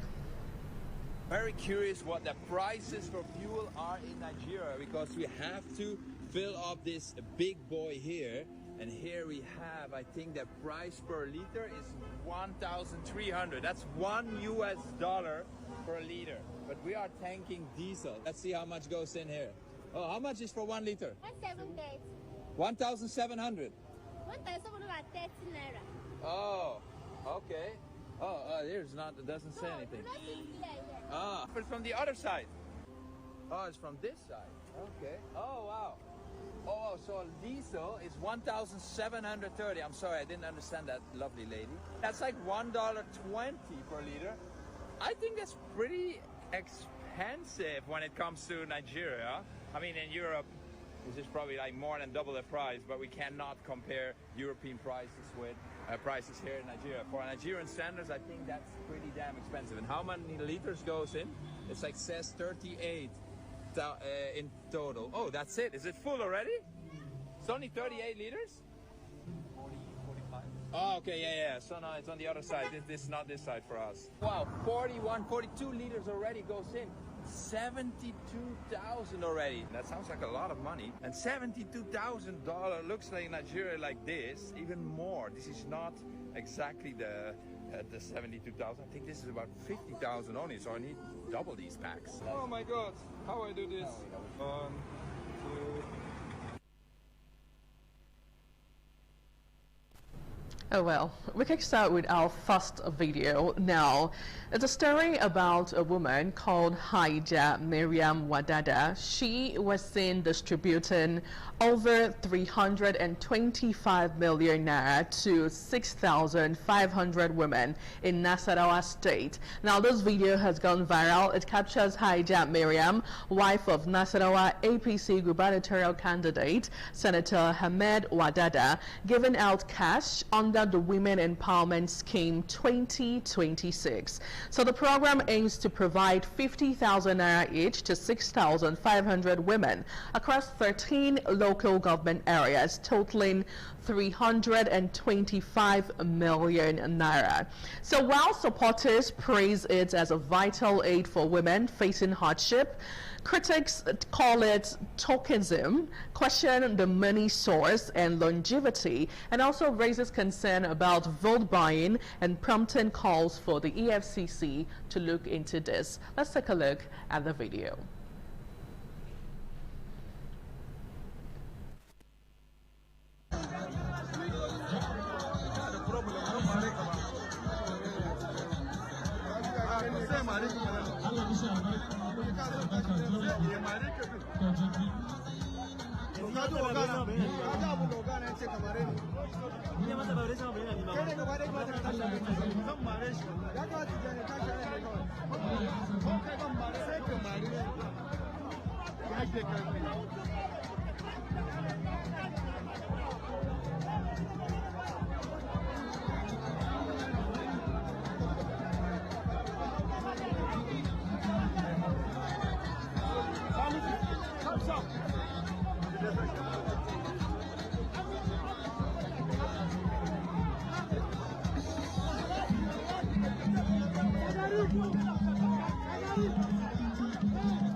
Now, how do you react to this online? Let's see what netizens have been saying.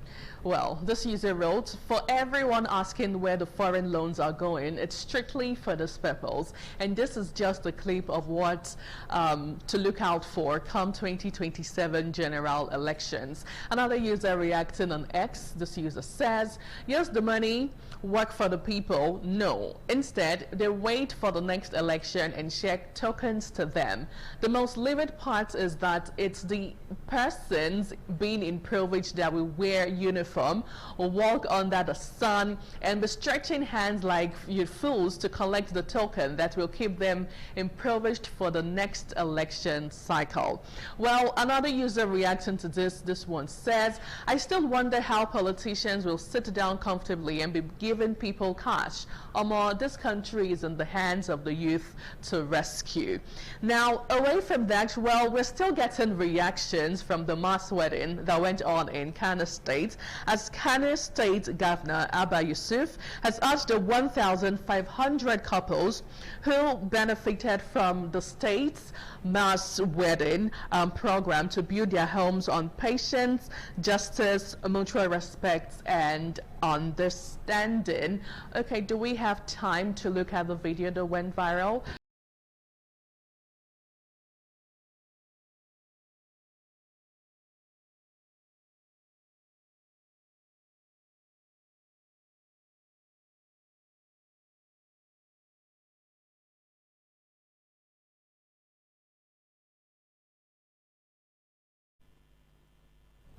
Well, Kano State Governor doing the Lord's work there. Now let's take one reaction on the story with this user who wrote on X. Why are they not interviewing the ladies? Anyway, because of the time, we have to wrap up TMI Social on this note. Thank you so much for being part of it. I am Anuoluwapo Stevens from all of us. And this morning on ITV, do have yourself a great day ahead.